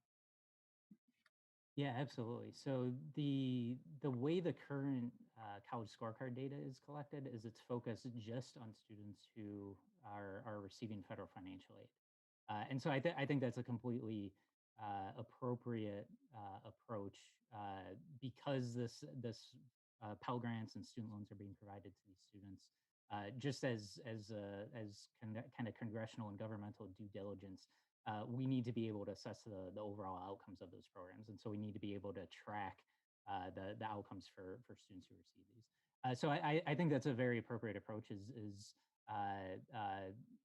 kind of figuring out what information we need to determine how effective financial aid programs are and then collecting it.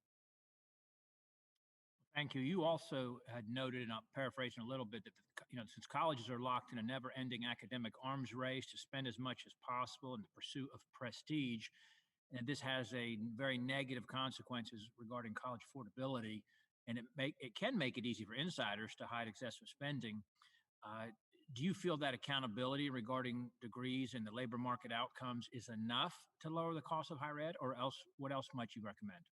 Yeah, so this is in reference to the Bowen Laws portion of my written testimony, and just very brief background. So with Bowen's Laws, the basic idea is that when you can observe quality, you're competing based on reputation or perceived Right. quality.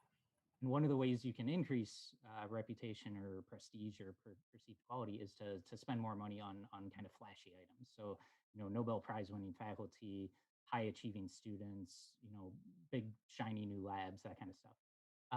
And so that's all great, but that all costs money. And so schools are locked in this never ending cycle of needing more revenue. And so as soon as they get more revenue, they use it to increase spending. And so if you look at the kind of overall trend of what happens to higher education when it's stuck in this bull and this law world, is we're going to see a never-ending trend of increasing spending. So one of the ways we can escape that is by having better metrics on outcomes and outputs. And so these accountability mechanisms that basically publicize and try to encourage schools to have better outputs and outcomes would do a lot to fix that, because right now there's a handful of law schools in the country that do a great job in terms of labor market outcomes relative to student debt. There's also a ton of them that don't, where their students are really struggling with their student debt. And so right now, the question, hey, should I go to law school, doesn't make any sense, because it really depends on which law school we're talking about. Some of them have great outcomes, some of them don't. And so in providing students with enough information that they can make that distinction between those two types of programs is absolutely critical. And then once students are competing, once universities are competing based on outcomes, we basically escape the Bowen's Law world, and then we move into more of a of kind of the standard competitive environment where schools compete to increase quality and lower costs, and that's a very healthy environment to be in, because any innovation that does either one of those will be adopted widespread by universities across the country. Risk of offending my many friends who are lawyers here in Congress, it was interesting to see that one of the worst returns in your data provided was that for the law degrees, in light of we got such a growth in that area in the country. Just speaking, though, generally with regard to the cost of higher education, what role do you think that the overall federal spending on higher education might be impacting the overall increasing cost of higher education? So there's a big debate among scholars about the extent to which Bowen's hypothesis the Bennett hypothesis is indicative, and so essentially there's an argument that some scholars make that increases in government funds will encourage schools to raise tuition to essentially harvest those funds without actually lowering the cost of the students. Now, there's been a multi-decade debate about how big of a problem this is, and so unfortunately we can't go into too much detail. But right now, if I see a study that says it's less than 20 cents on the dollar, or a study that says it's more than 80 cents on the dollar, I'm skeptical. Anything in between there is pretty consistent with the evidence that I've seen.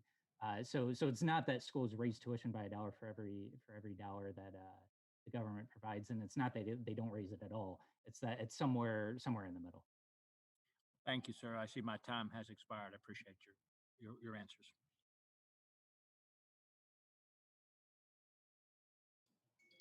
Yes, Chairman Scott is back in the room, and so, Mr. Chairman, you have the gavel, please.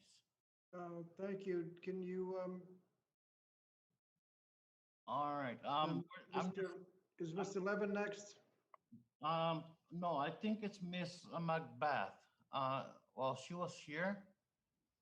All right, Mr. Chairman, Macbeth, Miss Hayes was here. Yeah, you're right, Mr. Levin, see here. Okay.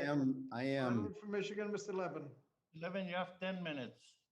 Oh. 5 minutes, 5. Sorry. I'll take the first offer. Thank you. Thanks to you both. All right. Well, I thank the chairman for this hearing. It's super educational, I think, for the American people. Over the last decade, for-profit institutions have converted to nonprofit institutions at an accelerated rate. And we've seen an alarming amount of these conversions happening at ethically dubious for-profit colleges, converting to nonprofit institutions to circumvent accountability, repair their reputations, line the pockets of owners and executives, and evade tax liabilities to the American people. Take, for example, Dream Center, a nonprofit holding company that pushed forward the purchase of 3 for-profit college chains with the intent to convert these schools to nonprofit institutions, even as the Higher Learning Commission revoked accreditation for some Dream Center-owned schools over concern that the intent of the conversion was to, and I'm quoting, cloak predatory practices. This led Dream Center to misrepresent and defraud millions of students into believing they were attending a fully accredited institution when they were not. Within 18 months of the transaction, Dream Center closed or sold every school. So I want to ask Ms. Kao about this. We've seen a lot of these abrupt and expensive closures of schools that are converted from for-profit to nonprofit. For instance, the committee found that the Dream Center conversion and subsequent collapse will cost taxpayers at least $600 million. Is there something particular about these conversions that makes them likely to close abruptly like this? Yes, thank you so much for that question. The Department of Education did find that the collapse cost taxpayers $600 million. It's incredible. One of the executives at Dream Center, who was extracting revenues for his family's foundation, actually estimated that the overall cost of the closure would be $1 billion. And that's part of the committee's report as well. But I think that the increased risk of closure that the GAO found in highlighting that 15 of 16 insider-driven conversions went from being financially responsible to financially irresponsible within the span of 1 year is one of the real risks to both students and taxpayers of allowing these for-profit conversions to go forward. I talked about how nonprofits can never extract revenue for owners and how for-profits have a restriction where when they're already financially unstable, owners can not extract revenue for private benefit, or at least there are some restrictions on their ability to continue to withdraw equity. But when you have a for-profit college that continues revenue extraction, but as a nonprofit, they are free to extract dollar after dollar to the point where they're running their institution into bankruptcy. And in the case of Argosy, you saw owners extracting revenue to the point where the institution had used up all the Title IV funds and then go after student stipends in order to be able to balance their budgets and then run out of all funds entirely. So I think there is a real Milk risk it here. till it doesn't exist anymore, basically. I mean, but since time is limited, let me just ask you to kind of zoom out. Because, I mean, in a way, these stories about the particular institutions are so compelling and disgusting, you know, but what I want to ask you is, how can we understand the impact of these particular stories, these conversions and these subsequent closures on higher education and students as a whole? How are the for-profit conversions impacting other schools in both the for-profit and nonprofit sectors? And how does that, you know, end up impacting college students all across the country? Thanks.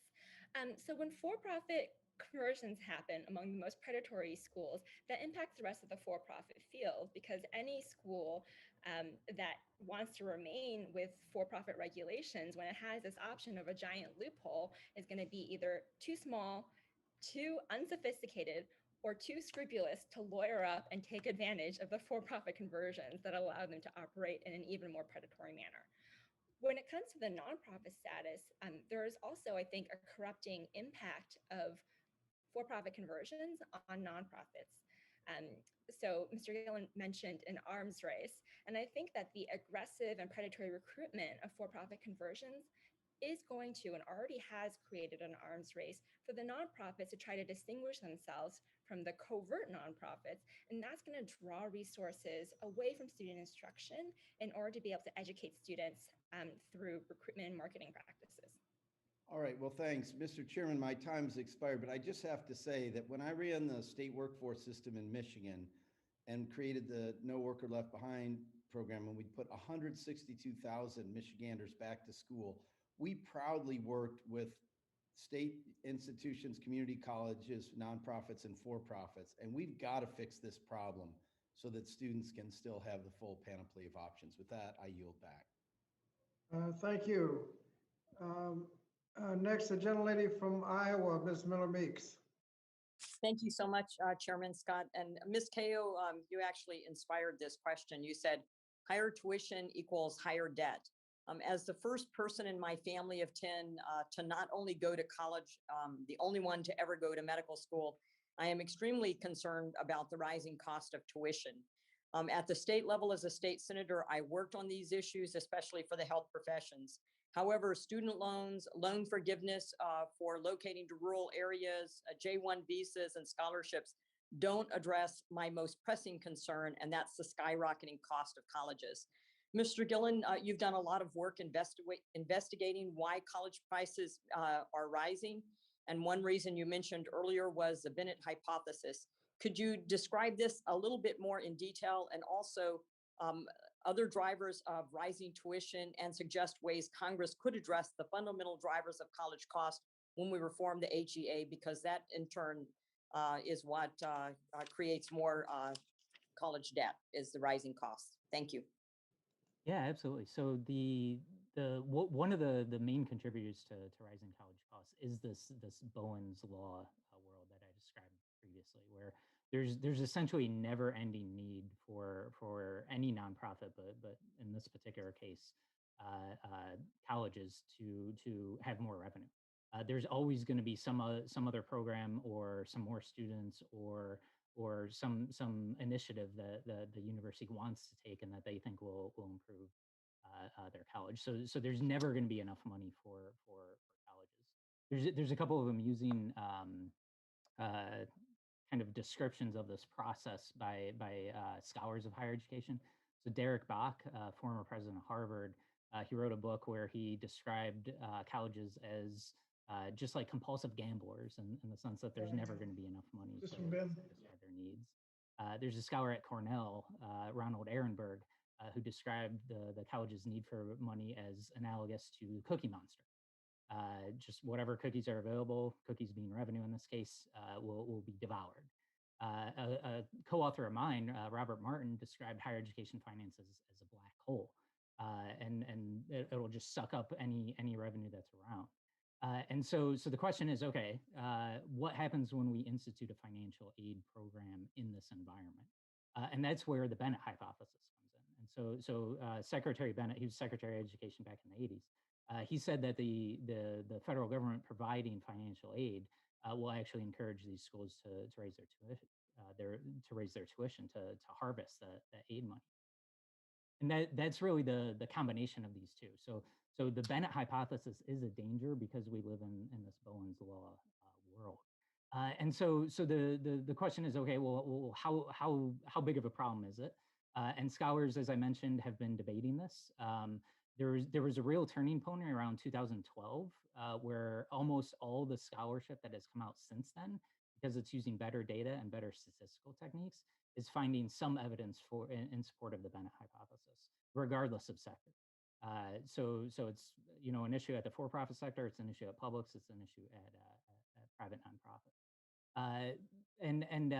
But there are some things that could be done to sort of tame the Bennett hypothesis. And so some of the things you can do is make sure the aid is need-based. So programs like the Pell Grant are much less likely to suffer from kind of tuition inflation as a result of the program than kind of a universally available program that is not subject to that. Well, thank you so much for that. And it's the same thing that plagues healthcare with third-party payment. And I'm going to yield the balance of my time to Representative Fox. Thank you so much. And thank all the panelists. Thank you very much for yielding. I want to point out that one of our witnesses has said nonprofits can never extract revenue for individual benefit. Well, I'd like to point out that private colleges and universities, some are paying exorbitant fees to their presidents. University of Southern California, $7 million. University of Chicago, $6 million. Thomas Jefferson University, 5.5. Columbia, 4.5 million. Harvard, 3.5 million. University of Pennsylvania, 3 million. Wesleyan University, 3 million. University of Rochester, 3 million. Texas Christian, 2.5. And the Savannah College of Arts and Design, almost 2.5 million. I would say that students going to those schools would say that that is extracting revenue for individual benefit. And then, Mr. Chairman, we'll enter that into the record. This has come, I believe, from its Chronicle of Higher Education, and also the top 10 salaries of public schools. Georgia State, 3 million. Auburn, almost 2 million. Texas A&M, over 1.5. Ohio State, 1.5. Texas A&M System Office, 1.3. University of Pittsburgh, 1.2.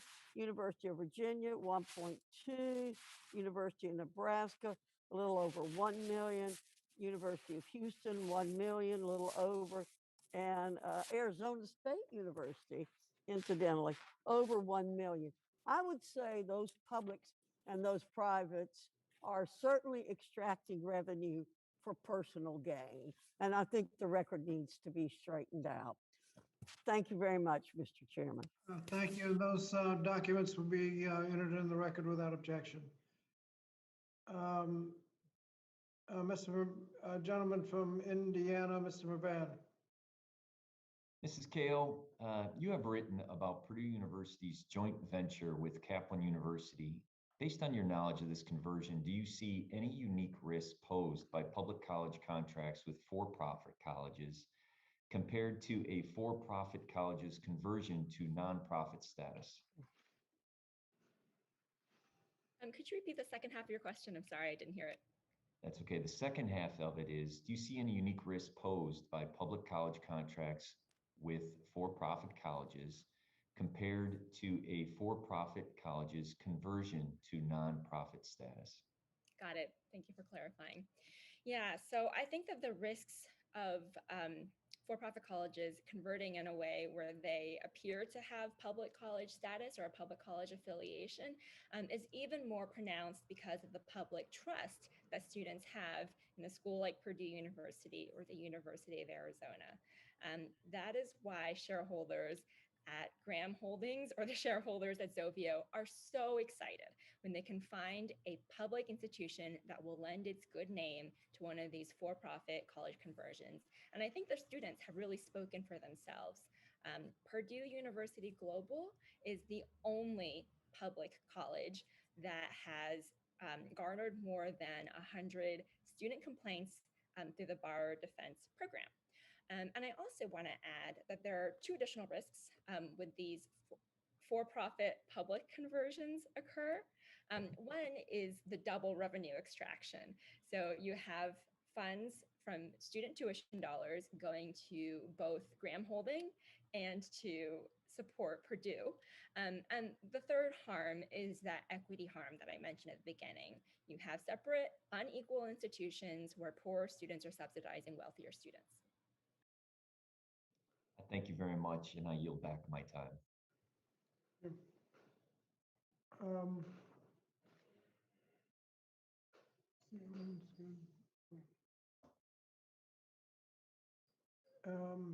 It's the good McLean.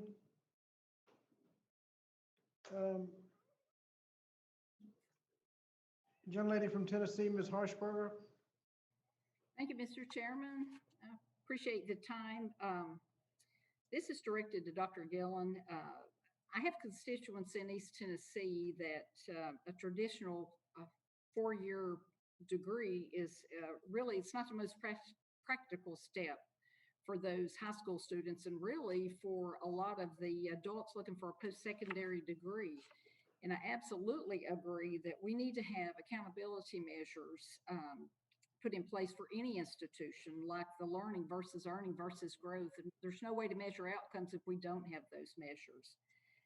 And Dr. Gillen, for-profit colleges don't just take public money in the form of those Title IV student aid programs, but because they do pay taxes to state and federal governments. Really, they're tax-paying institutions, basically. In addition to paying taxes, these schools employ thousands of people that contribute in a lot of other ways to a local economy or community. And my question is this: are you aware of any analysis that's done to assess the real value added institutions have on their communities? What is it that they do to these communities? How do they give back? And have you assessed anything that would show us what these measures do and those employees in hiring all those employees? What kind of value does that have on a community? Yes. Sorry about that. So the first part of the question, what is the overall social impact of these higher education, and does it distinguish between for-profit, nonprofit, and public? And so whenever you have either a subsidy or a tax, that's going to introduce a wedge between the social return to any particular activity and the private return. And so when you look at higher education, if you compare, say, the public university to a for-profit university, so the public universities are generally heavily subsidized by the state that they reside in, and they do not pay taxes. And so you've got sort of two wedges that are kind of present for public universities. The for-profit universities, not only do they not get subsidized, but they do pay taxes. And so that's going to introduce a big wedge between the social rate of return relative to the private rate of return. So if you just, for simplicity, just assume the equivalent private rate of return for students at those, you could see very, very different social rates of return because of the subsidization and the different tax.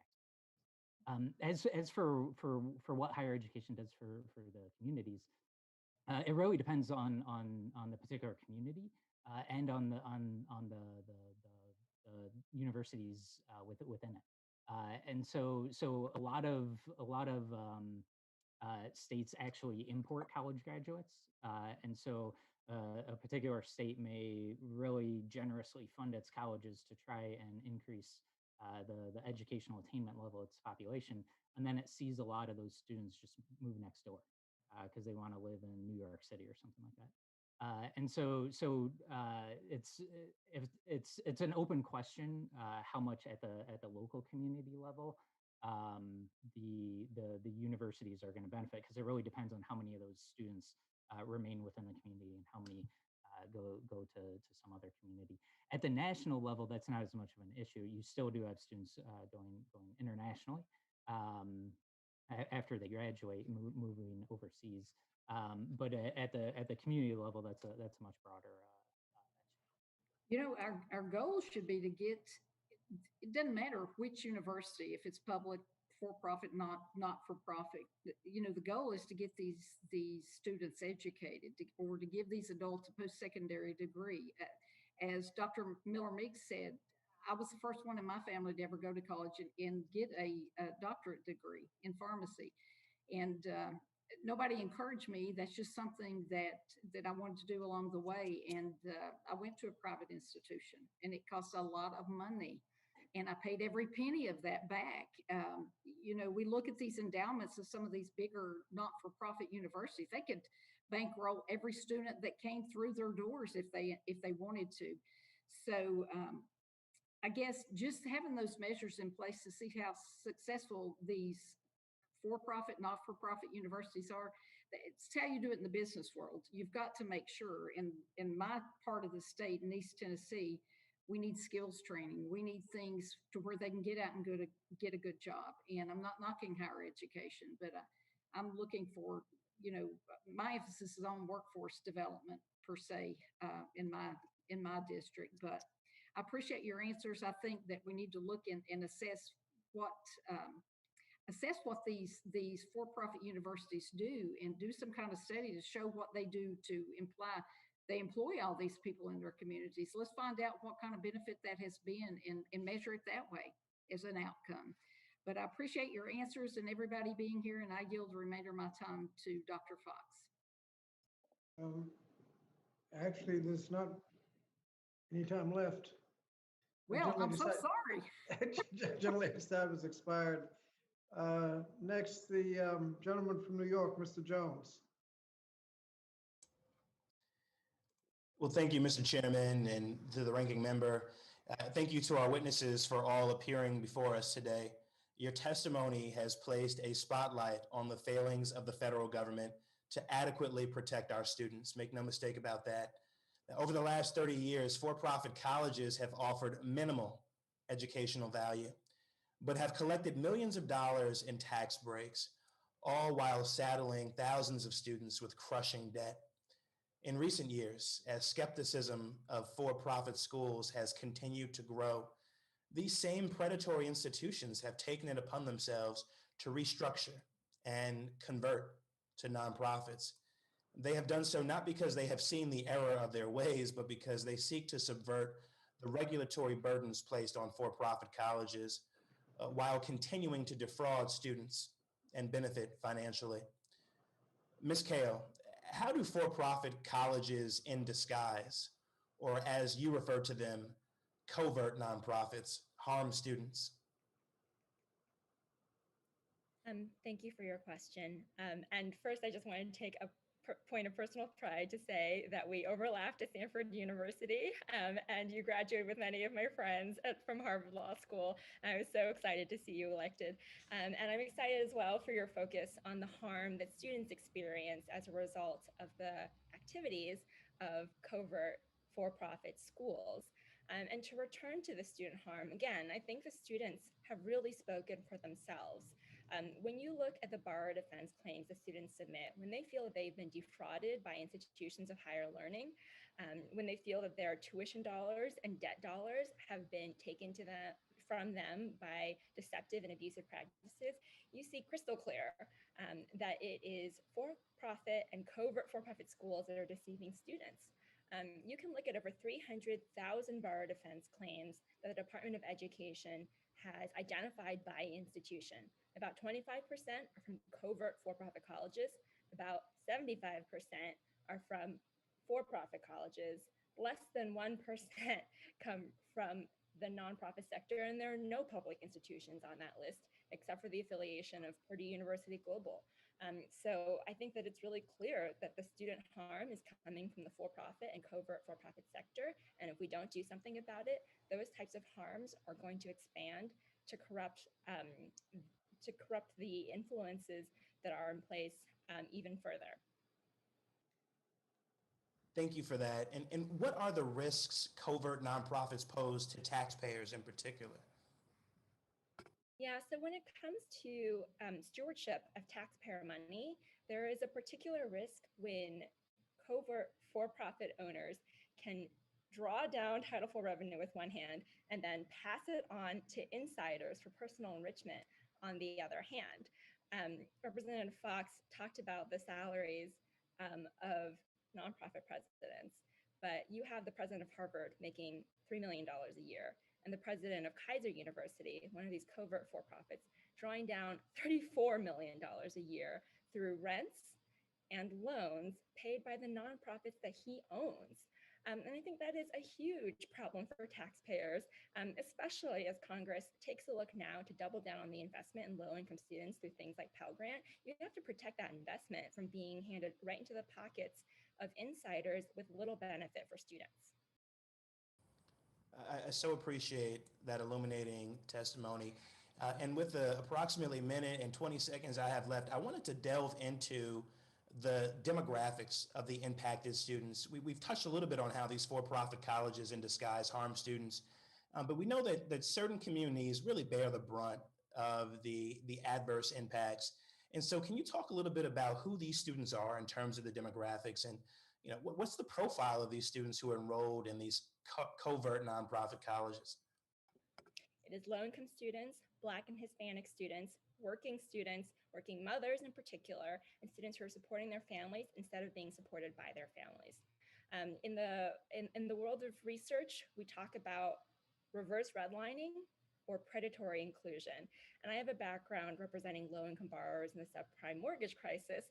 There, you talk about how banks have excluded minority borrowers and what that leaves space for is predatory institutions to come in and offer a subprime product saying that they're providing access when in fact they're extracting wealth from those communities that need it most. And that's what we have in higher education as well. We have predatory inclusion so that the individuals who have been pushed out of valuable resources in the higher education field are being steered towards predatory actors.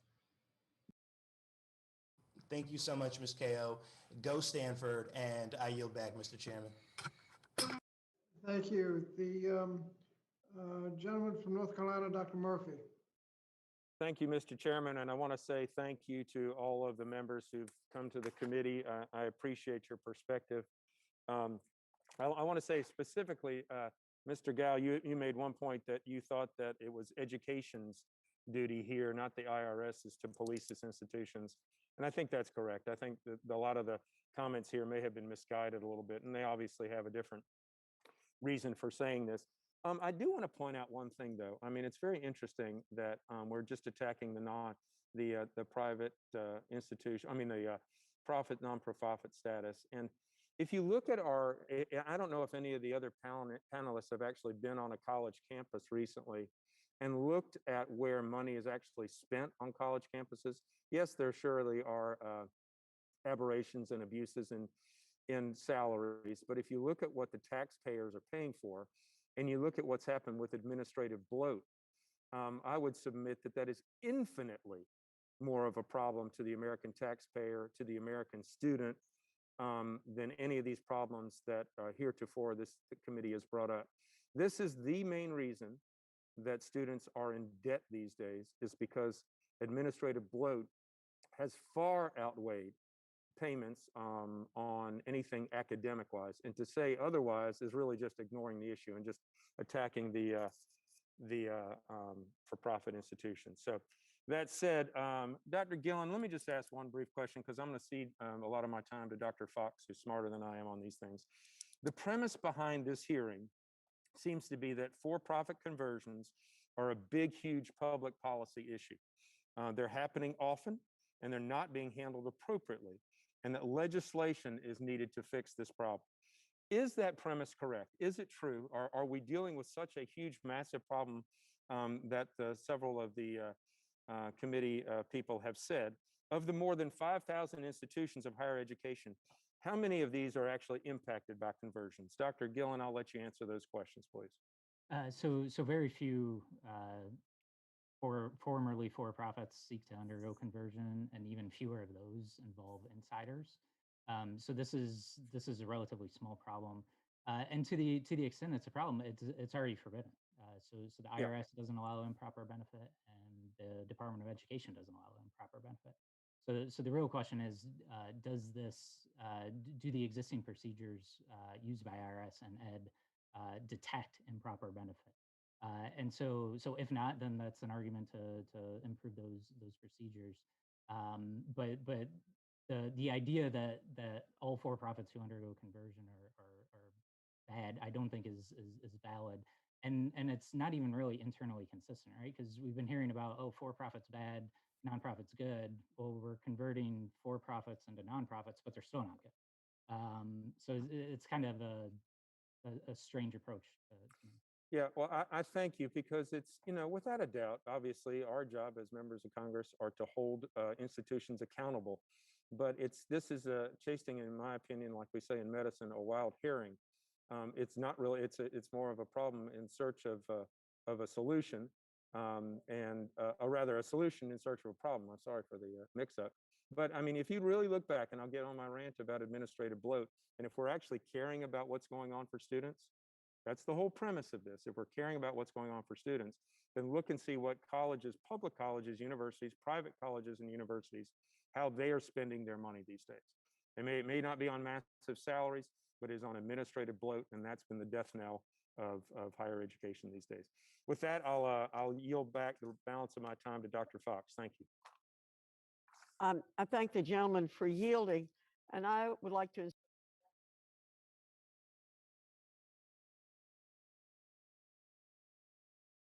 You got muted there, Representative Fox. Oh, well, I'm on, okay. The federal student loan 3-year default rates by sector and separation cohort, borrowers entering repayment 2009 to FY 2017 by the College Board. It shows public 2-year schools have a 14.4% default rate. The for-profit schools have a 12% default rate. And so we see that 2-year colleges have a worse default rate. Then I'd like to ask a quick question of Ms. Emery Arias.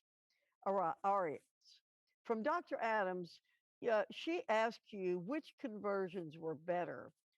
And I want to know, were you expressing a personal opinion or one based on research in your official capacity? I'm not sure that I answered on that front. Can you remind me?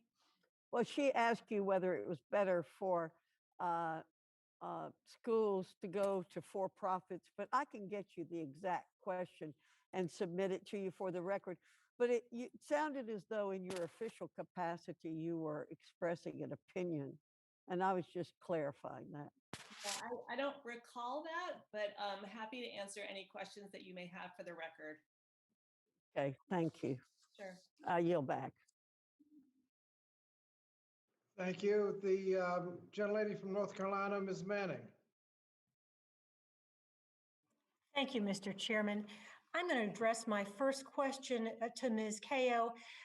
And I don't believe this is something that any of my colleagues from North Carolina have raised, but it's of great interest to constituents in my state. Reporters are raising questions about a nonprofit that is a covert for-profit that's taking place in my state. And you're nodding your head, you probably already know about this. The Century Foundation reported on documents obtained from IRS and the Department of Education showing that Dr. Arthur Kaiser, who I believe has been discussed today, converted his for-profit college into the nonprofit Kaiser University to use it as a cash cow, and new reports indicate that Dr. Kaiser has funneled donations from Kaiser University to a traditional, financially struggling nonprofit, St. Andrews University in North Carolina, to assert control at that institution and potentially leverage that control to benefit Southeastern College, a for-profit school, which Dr. Kaiser owns. We are extremely concerned about this. Of course, I'll be following up with Andrews University for more information, but I am getting calls from very concerned constituents. Can you expand on these findings, and do they raise wider concerns for both for St. Andrews, but also for other conversions?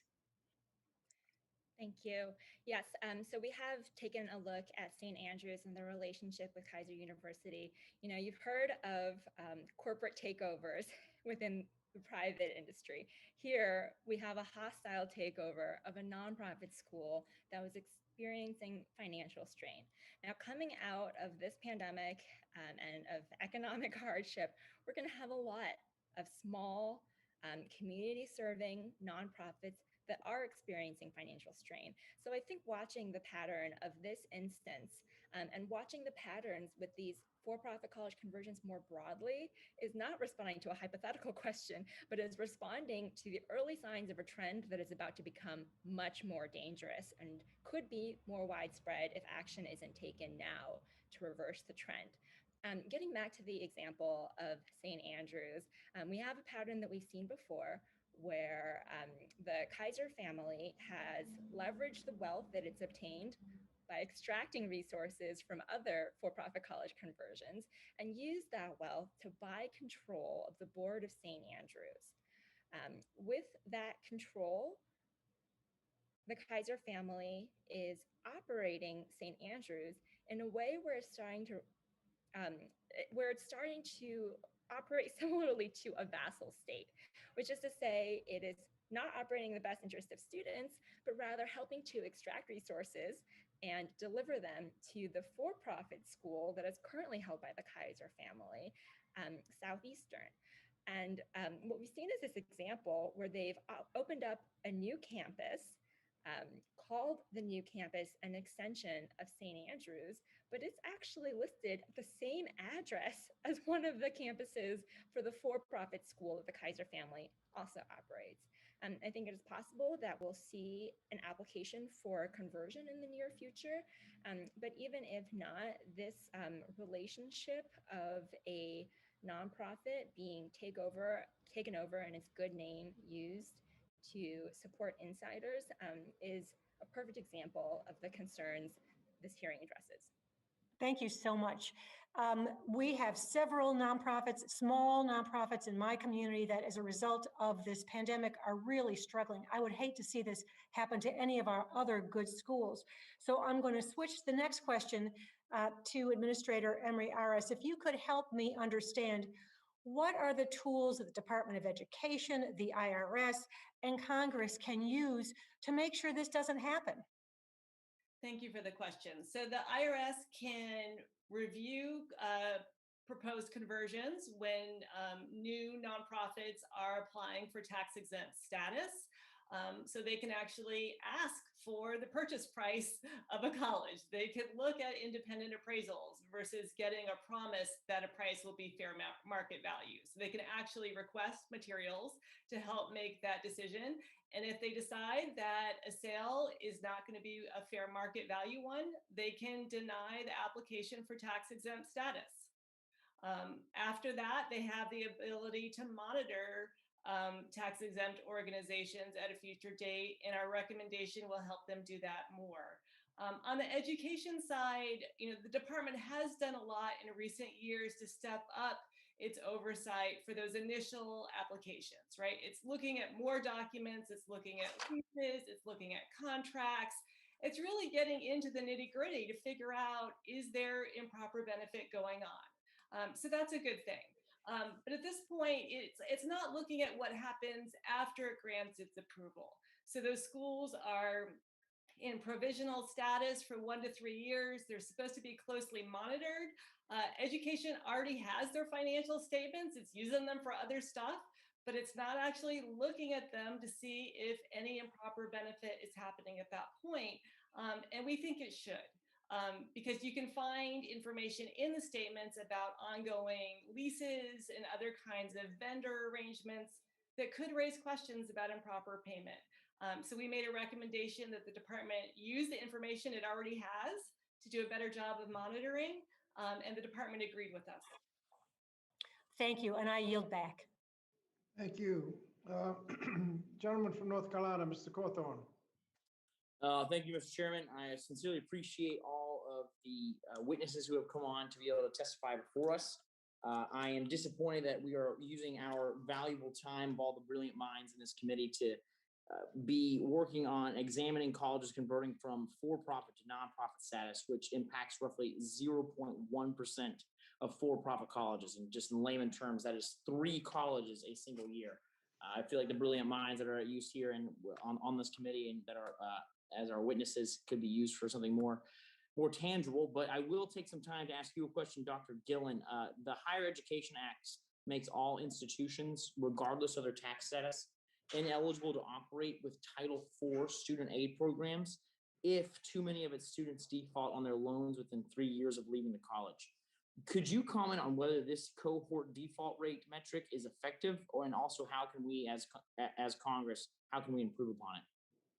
Yeah, so the cohort default rate is, I think, a perfectly fine accountability metric. The problem is that it's used as the accountability metric right now. And so this is really the only way that schools can lose federal financial aid for any sort of outcome that they have. And so the cohort default rate, I think, could certainly be improved. So right now it looks at just the first 3 years after the student stops taking loans. And so I think we could benefit from extending that. So whether we want to look at 5, 10, or all the above, maybe we have 3 different cohort default rates that we examine. I think that would be really useful. Another potential issue, particularly with the 3-year rate, is that a lot of students can be in deferment or forbearance, which won't show up as defaults on their loans. But these are still indicative of students who are struggling with their student loan debt. So I think really addressing kind of those flaws within not flaws, but improvements in the cohort default rate. In terms of kind of the longevity of the cohort default rate, as more and more students are entering income-driven repayment programs, that's actually going to turn the cohort default rate into an obsolete metric. Because now students who can't afford their loans are defaulting on them. But once they're in an income-driven repayment program, they're no longer defaulting on their loans. Their student loan payment has just been set to 0. And so pretty soon, as more and more students are entering these income-driven repayment programs, the cohort default rate is really going to be an obsolete metric. So one thing that we could do is replace it or supplement it with a repayment rate. And so that would be probably the wisest course of action, I think, where we look at what percentage of a university or a program's students are actually paying down the principal on their loans. Well, Dr. Gillen, thank you very much for your time, and to all the witnesses, thank you. With that, Mr. Chairman, Mr. Chairman, I would yield the rest of my time to Ranking Member Fox if she would so like to use it. I thank the gentleman for yielding. Since we're on the gainful employment and cohort default rate, I want to point out that there's an article in the Chronicle of Higher Education that pointed out that there were failing programs in the theater arts program at Harvard University, a music performance program at Johns Hopkins, and a music technology program at the University of Southern California. I think it's important that we point that out. Ms. Amory-Aris, first to clarify, just because an insider was involved in the transaction does not mean that there are legal violations when a for-profit converts to a not-for-profit. Is that correct? That is correct. Okay, so when the GAO noted that the department had strengthened its review of the process, that came about during the Trump administration. Is that correct? The department took several steps over time, beginning in September 2016, though in 2018, the department did create a centralized team where they brought in experts with contracting knowledge and finance knowledge to really look at these together, and that was in 2018. Right. So they strengthened it during the Trump administration, beginning in September of 2016, as you said, right? Just before the election. So I think it's important that we ascertain that when that strengthening came in was under a Republican administration. Again, I think Republicans, the point we want to make over and over again is the Republicans want accountability from all institutions for students. Thank you, Mr. Chairman. I yield back. Thank you. The gentlelady from Georgia, Ms. Macbeth. Thank you, Mr. Chairman. I'm really excited to be here today, and thank you to all of our witnesses for their great testimony. And I'd like to say in my own district, we saw firsthand what happens when an institution of higher education attempts to evade accountability. In 2019, Arbitrage University in my district closed its doors after months of misleading students on its accreditation status and an attempt to convert to nonprofit status through its sale to Dream Center Holdings. In the end, Arbitrage University ripped off thousands of students at campuses across the country, including one in my district, leaving them with untransferable credits, huge amounts of student debt, and degrees that just really aren't worth anything. And it's our duty as legislators to protect the success of our students as they pursue higher education and hold all institutions accountable. And that's why I am very proud to be introducing the For-Profit College Conversion Accountability Act, or we'll call it the FCCAA, with my colleague representatives Sarah Jacobs and Kathy Manning. FCCAA would establish explicit criteria, require the conversion to be made public with proper advance notice, and prohibit the institution from marking itself as a nonprofit until the conversion has actually been given the final approval by the department. Additionally, the bill would establish an office within the Department of Education to determine the eligibility of for-profit IHEs and monitor the conversion process. You know, our students deserve better, and it's our duty as legislators to ensure that institutions are adhering to high standards. Ms. Kao, my questions are for you today. In a recent piece, you wrote that, and I'm quoting, the increased rigor of the Department of Education's reviews of college conversions needs to continue in the Biden administration and should be applied to conversions that were approved earlier, end quote. What opportunities are there for the department and this committee to revisit conversions that were previously approved? Thank you for the question and for recognizing the painful experience of Argosy students. So I want to talk about 3 opportunities that the Biden administration has to revisit some of the errors that may have occurred in the past and that were pointed out by the GAO report. The first is that in the case of the Dream Center, the Department of Education made an effort to retroactively grant nonprofit status to Argosy and the other Dream Center schools. And I would say if the Department of Education can retroactively grant nonprofit status in order to help institutions cheat students, then they sure should be able to retroactively remove nonprofit status to stop that cheating. And I think that that is an important authority to explore. Second, this has come up previously, but anytime an institution of higher education seeks a conversion in nonprofit status or a change in control, they go through a review that leaves them in a status known as provisional certification. When you change status or you change control, your eligibility to receive Title IV ends at that moment of the change of control, and you have to prove that you deserve Title IV funding all over again. That gives the Department of Education a unique opportunity to continue to monitor and oversee whether these conversions are truly serving students. And finally, I want to scope back. We've been talking about conversions between nonprofit and for-profit status, but really there are a series of requirements that Congress has imposed that all institutions must meet in order to be eligible for Title IV revenues. And some of the behaviors in these conversions, things like paying recruiters or recruitment entities a bounty for each student that they enroll, would violate the basic requirements for Title IV eligibility for all institutions, and the department has to address that as well. Well, thank you so much. And you previously wrote that the Art Institute chain of for-profit schools had been sold to Dream Center Education Holding, a nonprofit organization. It cooked the books and diverted stipends intended to cover students' groceries and living expenses.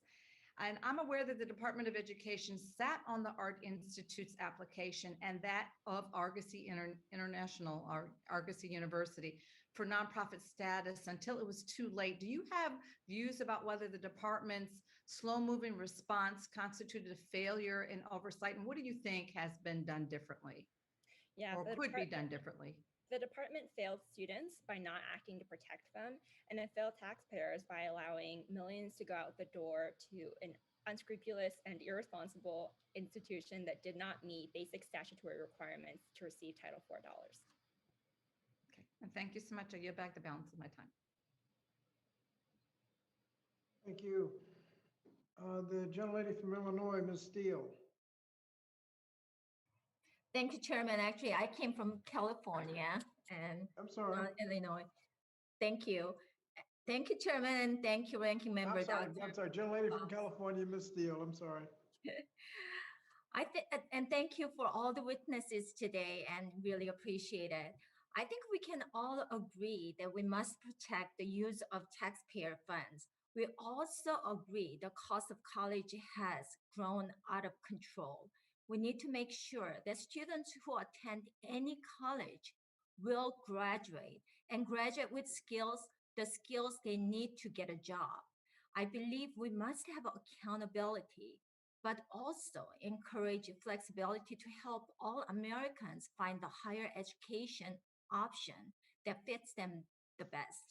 Colleges and universities have many reasons to choose whether they form as for-profit or nonprofit organizations. One of the reasons for conversion is the heavy and sometimes unfair burden placed on for-profit institutions. Having said that, Dr. Gillen, in your opinion, if you run a for-profit college, wouldn't you want to change from a for-profit to nonprofit to level the playing field, since there are many burdens on for-profit colleges? Yeah, so I think that's a completely valid point. There are a number of reasons that universities would want to convert from for-profit to nonprofit. And so some of them that were highlighted in the GAO report were there was a state financial aid program that provided grants to students, but students at for-profit colleges were not eligible for this grant. And so by converting to a nonprofit, that college's students would now be eligible for this financial aid program. And so there's all sorts of issues like that where for-profits might benefit from converting to a nonprofit. And tax exempt too. Yeah. For those schools. So students across the board seem to be left with excessive student debt these days. Can you highlight some of the ways a successful for-profit college can help students who want and demand jobs? Yeah, absolutely. So excessive student debt is a huge issue, and it's gotten a lot of national attention, appropriately so. The contribution I would like to see is the conversation be less focused on the tax status of the degree granting institution and more focused on the students themselves. And so last year we actually ran an analysis that basically subjected all programs to gainful employment. So under the initial gainful employment regulations, no degree program at a public or private nonprofit was subject to gainful employment. So only certificate programs were. And so which is nonsensical, right? Like the MBA program at Wharton was not considered a vocational program, but a nursing program at the University of Phoenix was. So it was just a bizarre way to define which programs are vocational and which aren't. But so we went back and we analyzed, okay, what if you applied gainful employment to everybody? And so we used the new college scorecard data to do that. What we found were that of the total students who were attending programs that would have failed gainful employment, 28% of them attended for-profit universities, which means that 72% of them were attending private, nonprofit, or public universities. And so the notion that excessive student loan debt is a problem that's restricted to the for-profit sector, I think is completely false, because the vast majority of students who have excessive student loan debt, as determined by a test like gainful employment, are going to be at public and private nonprofit universities, if for no other reason than for the fact that so many more students are at those institutions. Mm-hmm. Thank you very much, Dr. Gillen. I yield my remaining time to Ranking Member Dr. Fox.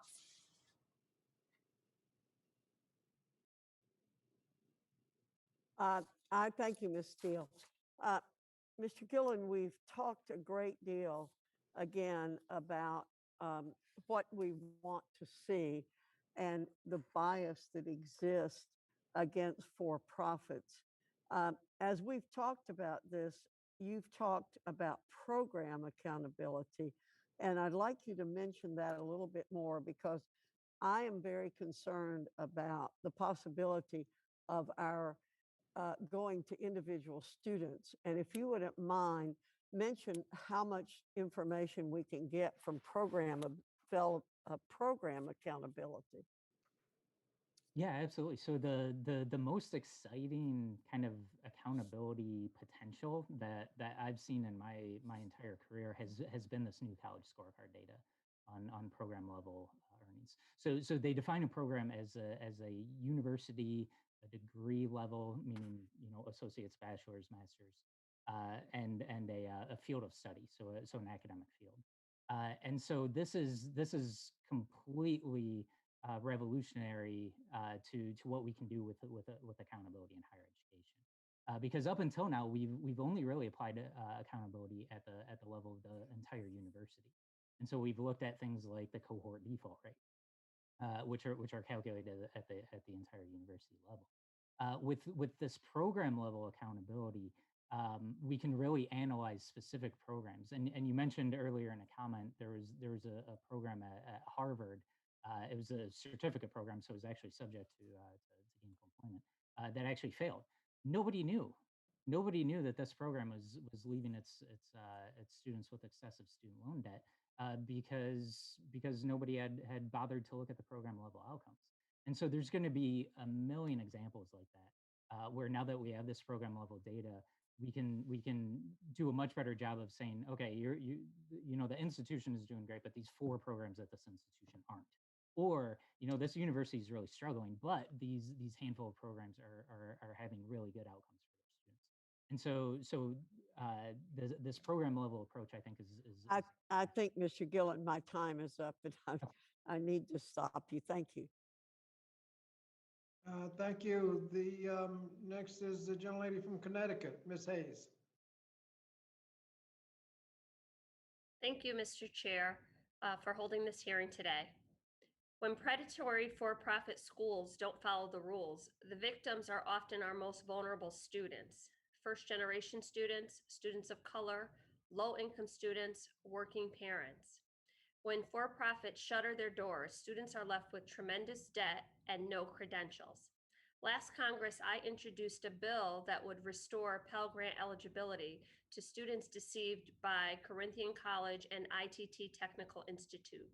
I'm so proud that that legislation was signed into law in December, but we still have a long way to go.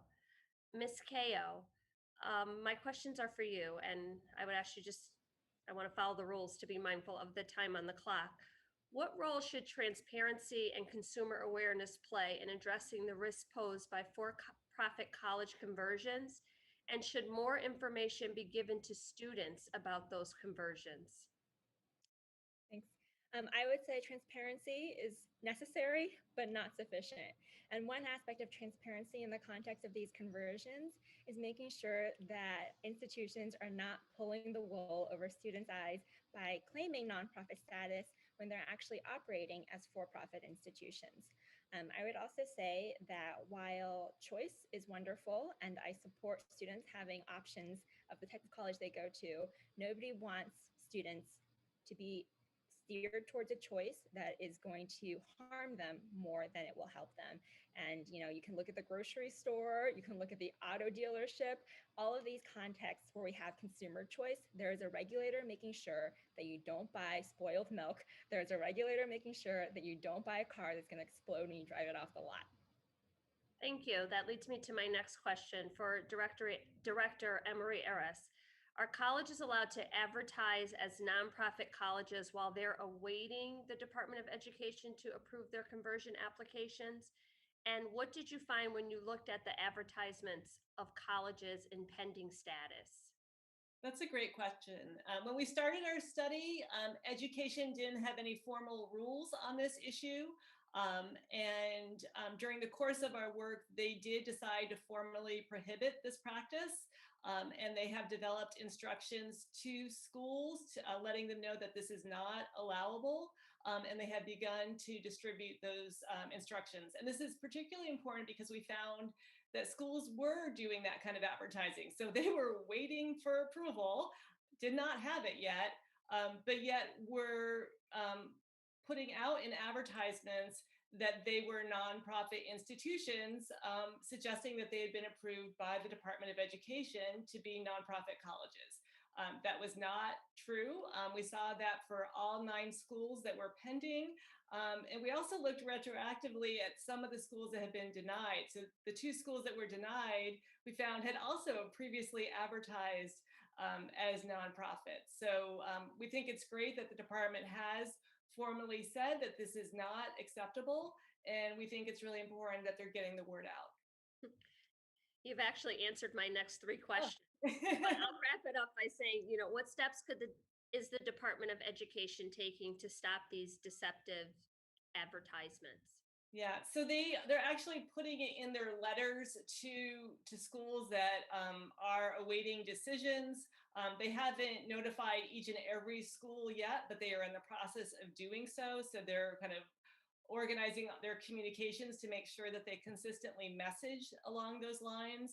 And we think that's great because again, at the beginning of this study, it was really quiet on this front and a lot was going on that was against education's wishes. Education officials had expressed concerns about this, but there was nothing formally prohibiting it. Now the department has formally prohibited it and is telling schools that they're not allowed to do that. Thank you. I really appreciate that and for your expertise on this issue at today's hearing, because as legislators, we are tasked with making sure that we are protecting the rights of all of our constituents, no matter how big or small the problem is. And it doesn't matter if one student affected is one too many. So I'm very happy that you've taken the time to come before this committee to share your concerns so that we can make sure that we are protecting every student that seeks a higher education in this country. With that, Mr. Chair, I yield back with 10 seconds to spare.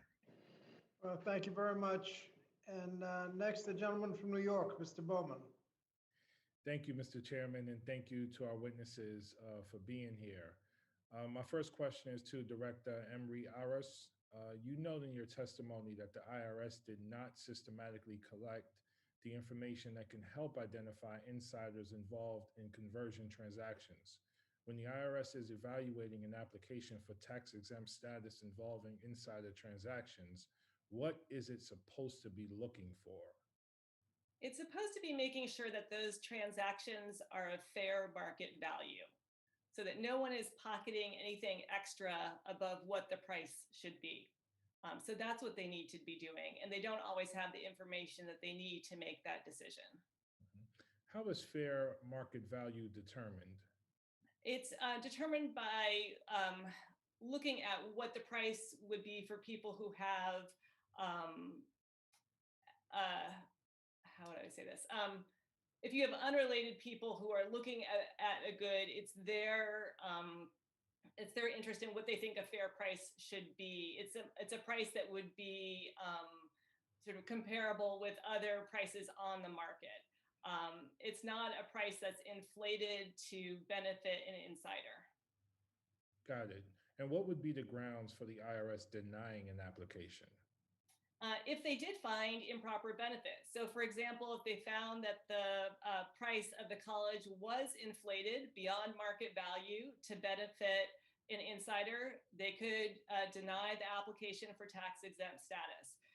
Similarly, if they're finding other kinds of arrangements that look like there's improper benefit, so if you have service contracts or leases or what have you, where it looks like individuals are improperly benefiting and they're being paid above market rates to the detriment of the tax-exempt institution, that could be cause for denying the application. Awesome. Thank you so much. My next question is to Ms. Cow. You've written about the Department of Education's process for approving for-profit conversions. Why can't the Department of Education just rely on the IRS determination? Thanks for the question. So we've heard for-profit schools complain that they're being unfairly regulated based on tax status. And I just want to clear up the record. The Department of Education does not regulate entities based on tax status. They regulate entities based on the risks that are posed to students and taxpayers based on whether the institution is a revenue extracting institution or a revenue reinvesting institution. So the department looks to tax status because if the IRS has already determined that an institution is extracting revenue for insiders, that means that Department of Education doesn't need to retread that ground. That institution has disqualified itself. However, the Department of Education's review goes one step beyond that. I mentioned that it has a three-part test. An IRS review is just one prong of that three-part test. The Department of Education really owes a greater duty to students to protect them from institutions that are going to extract their revenue instead of investing it in their education. And I think one of the reasons for that is if the IRS messes up, it can go back and collect back taxes with interest. But if the Department of Education messes up, students don't have that chance to take back those years of their lives, or in most cases, to take back the Pell Grants, the loan debt, and the military benefits that they've used at an institution that lied to them. Thank you. And what resources would the Department of Education need to reliably make these determinations moving forward? I think that the resources are part of the problem, and the GAO report identified some of the ways in which the Department of Education is trying to organize its resources to better address the issue of these conversions. But I think as well, the department needs to use all of the tools in its toolbox, including things like personal liability when there are insiders that are extracting profit to the point where they're ripping off students and driving institutions into bankruptcy. I think that the department also needs to focus a little bit on the fiduciary duty that institutions owe to the Department of Education and to taxpayers. When they sign that agreement to take Title IV dollars from taxpayers, they're agreeing to be fiduciaries to the Department of Education. And that aligns well when nonprofit board of directors are already fiduciaries to educational purposes, but for-profit directors are fiduciaries to their investors, and there's a misalignment there. Thank you so much, and I yield back. Thank you. The gentleman from Wisconsin, Mr. Pocan. Thank you, Mr. Chairman. Appreciate it. Thanks to the witnesses. I think I've been on this committee when I first got to Congress, and I'm glad to be back on the committee. But there's plenty of bad behavior by many of the for-profit entities. I think that's pretty undeniable. But I also think we have to recognize that some of these entities, especially the ones converting to nonprofits, some are doing the right thing and some are very much not doing the right thing. Grand Canyon, Purdue Kaplan is a couple of great examples of companies that I think aren't primarily educational institutions. They're profit-making entities, period. I think it's hard to argue other than that. And I guess I'm personally less concerned about leadership in a conversion, because I think many times some of the folks in leadership have the expertise. I would expect that they would be there for continuity, especially in a family-held business. You're going to expect to see that. But what I am concerned about is where the abuses occur, where we see this split of having a nonprofit and a profit entity, especially, seems to be really problematic. Concerned on also performance. And let me ask a few questions if I could have. Ms. Emery Aris, since you did the report through the GAO, did you look at all at performance as you looked at this? So what the completion rate are for students? We did not. Are you intending to do an additional study on that? We're open to new requests from the committee if the committee is interested in that. Yeah, I think it would be interesting, right? Because that's a real key metric for us to know how things are performing. How about this question that I've learned and of the profit and so an entity has a profit and a nonprofit entity operating. I don't quite fully understand how that's not also known as a scam, but and then there's other entities, again, who truly are nonprofit, and now they're all getting painted with one brush. And I worry about we're hurting those that are trying their very best to do the right thing in the conversion versus ones that are clearly trying to get around the system. Did you look specifically at some of the abuses between the profit and nonprofit dual entities moving forward? We looked at some of the financial statements and found issues that raised red flags for us. So if you're looking at situations where a president of a nonprofit college is also engaging in lots of service contracts with the for-profit college, which the president also owns, that can raise issues. Leasing arrangements, other situations like that can raise red flags about whether or not those are really good arrangements in the best interest of the nonprofit college, or whether they're there to improperly benefit insiders. So does anyone look at that, for example, the fair market value? If someone's leasing, I fully understand if a family had it and they had property and now they're leasing it back, there's fair market value, there's not. Right. Does anyone actually look at that through the process, either education or IRS? Well, the IRS is supposed to scrutinize transactions involving insiders for just that reason, to determine if there is improper benefit. And if there is, that can be grounds for denying an application for tax exempt status. Similarly, the Department of Education is looking at that issue now. Previously, they didn't. As Dr. Fox had raised the issue about previous years, we found that the Department of Education has not always done this. We looked at some cases prior to 2016 and found red flags, but officials there weren't looking for them. Yeah, it's something that they are looking at now, and we think that that's a good thing. And yet IRS doesn't do that aggressively. Would that be fair to say?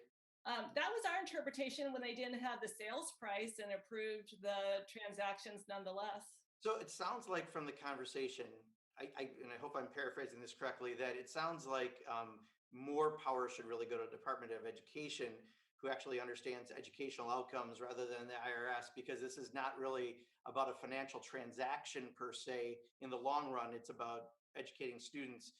Were there specific recommendations that you've made on how we can beef up what Department of Education does versus IRS? So we made recommendations to both federal agencies. Our focus was really on federal oversight. So we made recommendations to the IRS on what the IRS could do better to shore up that oversight. And then we also made a recommendation to the Department of Education on what it could do better. And we thought that the area of growth for the Department of Education was really in that monitoring after a school is approved, to make sure that they're really operating as a nonprofit and that there's no improper benefit going on. Great. I yield back, Mr. Chairman. Thank you. Thank you. Let's see. Gentleman from Kentucky, Mr. Yarmouth. Thank you, Mr. Chairman. I also want to thank all the witnesses. We've been going on 4 hours now, and I appreciate all of your responses.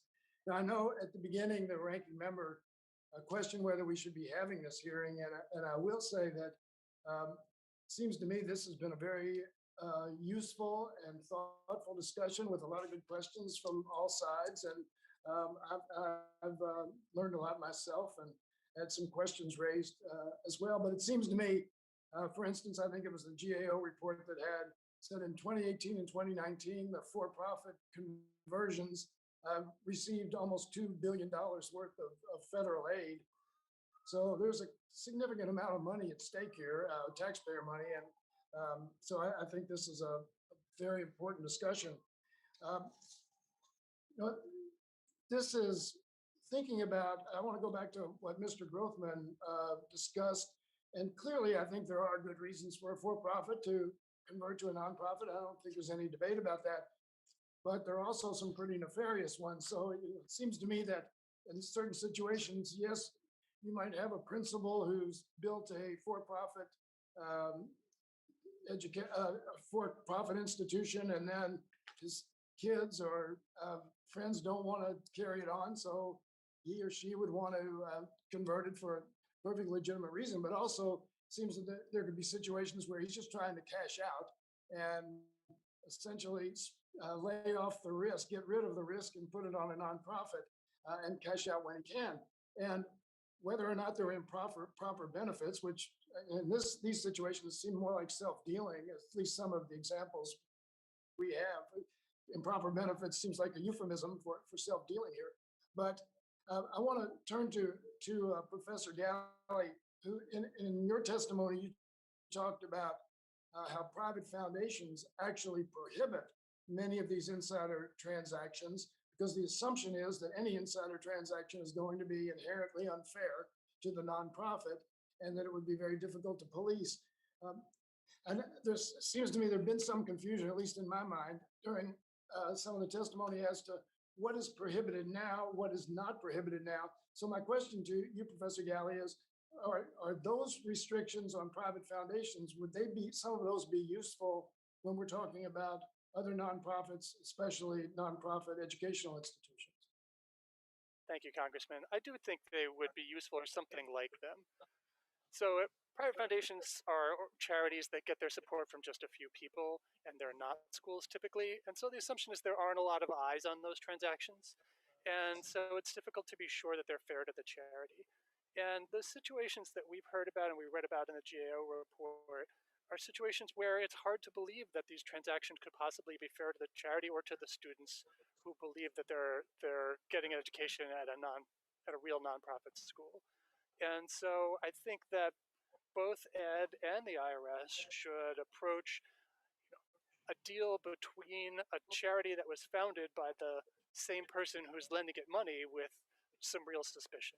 And as I discussed before, this is an excellent way for the seller to make the school a prisoner of their debts, or as you said, to cash out and eliminate their risk. So I think, yeah, being skeptical at least of these transactions is appropriate. Well, I have no other questions. I want to thank the witnesses again. And again, Mr. Chairman, thank you for holding the hearing. I've learned a lot, and I think it's been very useful. I yield back. Well, no, thank you. I don't see anyone else seeking recognition, so I'll recognize myself for 5 minutes. Professor Galley, in your research, you said that Grand Canyon University pays 95% of its revenues to its former owner through loan payments and servicing contracts, and therefore should not have been granted IRS tax exempt status. Is there reason for there to be a different standard, or is there a different standard between IRS nonprofit status and Department of Education nonprofit status? Thank you, Mr. Chairman. That 95% finding was from GAO, and I relied on their findings. So the IRS applies a different standard because their mission is not to protect students.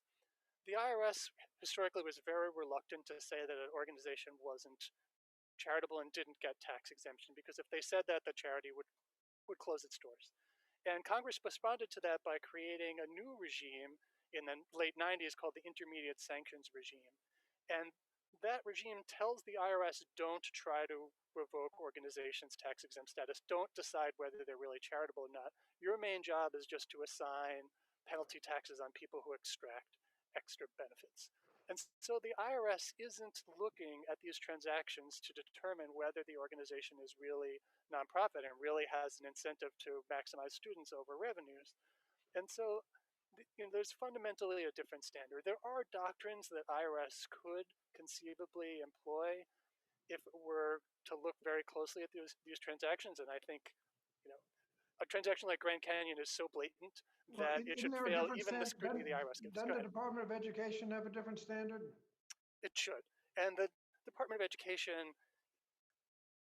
90/10 and gainful employment are there to make sure that organizations with incentives to line their own pockets are subject to higher standards and more accountability. And that's not something that IRS does. So IRS isn't looking out for those interests. Ed needs to establish its own standards, identify which schools are the ones that should be subject to closer scrutiny, and make sure those schools get the scrutiny. Thank you. Dr. Emery Harris, we've talked about inflated purchase prices. What are some of the other ways you can benefit from an ongoing transaction, insiders can benefit from the actual transaction, and how could they benefit in getting money after the transaction? Right. So there are two opportunities for abuse. So there's the initial opportunity with the purchase price of the college, where insiders could intervene and rig it so that they get more money than the fair value of the college, and then they pocket the difference. The other opportunity is subsequent to the purchase of the college. They could engage in extensive service contracts with the college, or lease agreements. You might have the former for-profit owners like leasing, land or facilities to the now nonprofit college, and the terms of those leases or contracts may not be favorable to the nonprofit college, and they may not be fair market value. They may also improperly benefit the insiders. Thank you. Mrs. Kao, we've heard about these high salaries. What's the difference between a high salary for a college president and insiders taking money out of the operation? Sure. So one difference is whether the college has gone through an independent review and hiring process, or whether an insider is extracting revenue for his personal benefit from nonprofits that he essentially controls. And I think the latter situation is what we've seen with some of these for-profit conversions.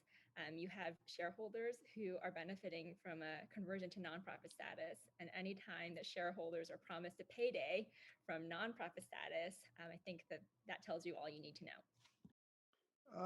Well, in the case of those high salaries, if the president essentially, because he's an insider, is setting his own salary rather than an independent board, is that a different situation? Yeah, the president is not just setting his own salary, he's guiding the administration of the school to maximize the revenue that he's taking out and paying himself with or keeping as equity. And that means steering the school towards higher tuition prices and lower investment in students' education. Well, thank you. And I want to thank all of the witnesses for being with us today. I want to remind my colleagues that pursuant to committee practice, materials for submission for the hearing record must be submitted to the committee clerk within 14 days following the last day of the hearing. So that's by close of business May 4th, preferably in Microsoft Word format. The material submitted must address the subject matter of the hearing. Only a member of Congress, or excuse me, a member of the committee or the invited witnesses may submit materials for inclusion in the record. Documents are limited to 50 pages each. Documents longer than 50 pages can be incorporated into the record by way of an internet link, which you can provide to the committee clerk within the required time frame. But please recognize that in the future, that link may no longer work.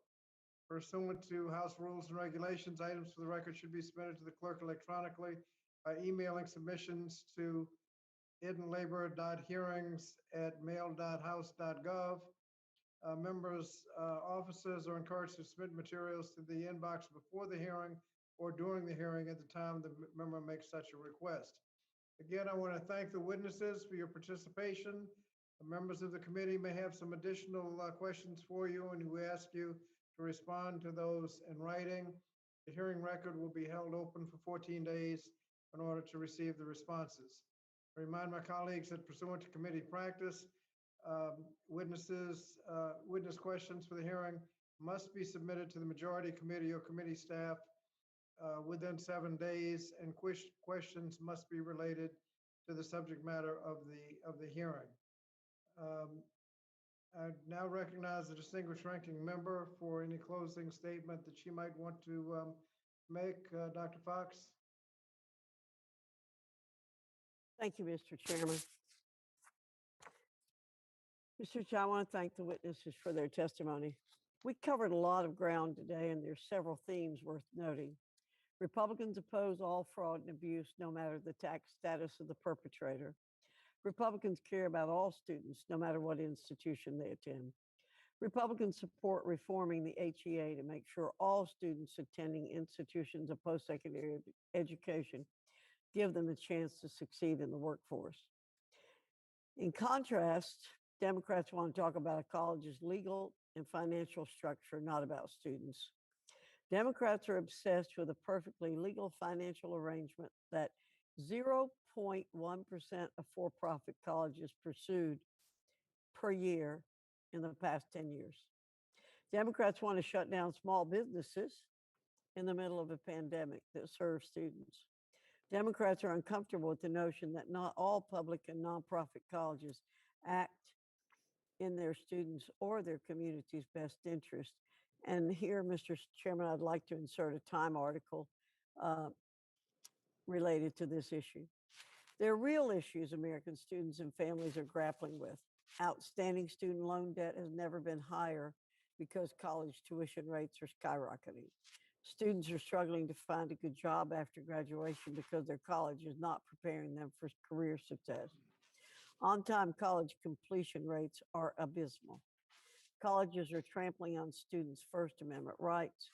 China is stealing intellectual property and infiltrating college campuses. Families don't care about who runs the college. They do care about their ability to succeed. We could have had a hearing today on what actually matters to our constituents, and I'm disappointed on their behalf that my Democrat colleagues don't seem to care about them. I call upon my colleagues to pursue a bipartisan path forward to reforming the Higher Education Act. I yield back. Thank you. I want to thank our witnesses again for being with us today. Both your testimony and our discussion have shed light on the urgent need to prevent for-profit institutions from converting to nonprofit institutions at the expense of students and taxpayers. As it's been pointed out, all are not guilty of fraud, but many are. And we've heard that the impact, not just on the students, but on the federal government, could be intense. The estimate $600 million to $1 billion in just one institution should not be ignored. We've heard that these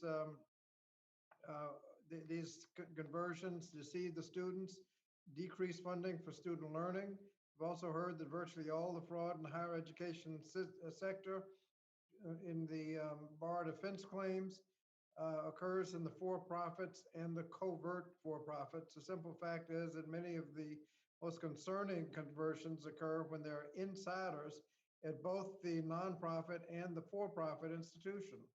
Common sense tells us these institutions are unable to engage in arm's length transactions with one another. Instead, the for-profit institution ends up profiting for the nonprofit institution at the expense of students who have fewer funds invested in their education.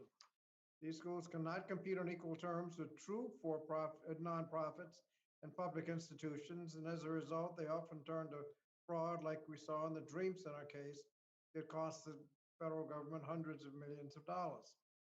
I also want to respond to some of my colleagues who cited research which relies on data from the College Scoreboard, which shows that publicly available consumer information is sufficient to protect students and taxpayers. However, we know this data is not sufficient to determine a debt-to-earnings ratio comparable to the one used in the Gainful Employment Rule. More importantly, we should not treat better consumer information as a replacement for strong accountability measures. They actually should go hand in hand. And finally, I want to thank my Republican colleagues for raising the need to improve the cohort default rate, the CDR. The College Affordability Act, which the committee approved last Congress, would have closed the CDR forbearance loophole, measured CDRs using longer timeframes, and created a loan repayment rate to supplement the CDR. Based on Mr. Gillen's testimony today, this seems to be an area of bipartisan agreement, and I look forward to working with my Republican colleagues to advance these important reforms. Moving forward, I hope my colleagues on both sides of the aisle will come together to stand up for our nation's children and our students and enact meaningful solutions that protect students and taxpayers against deceptive for-profit schools. If there is no further business to come before the committee, without objection, the committee stands adjourned. Thank you.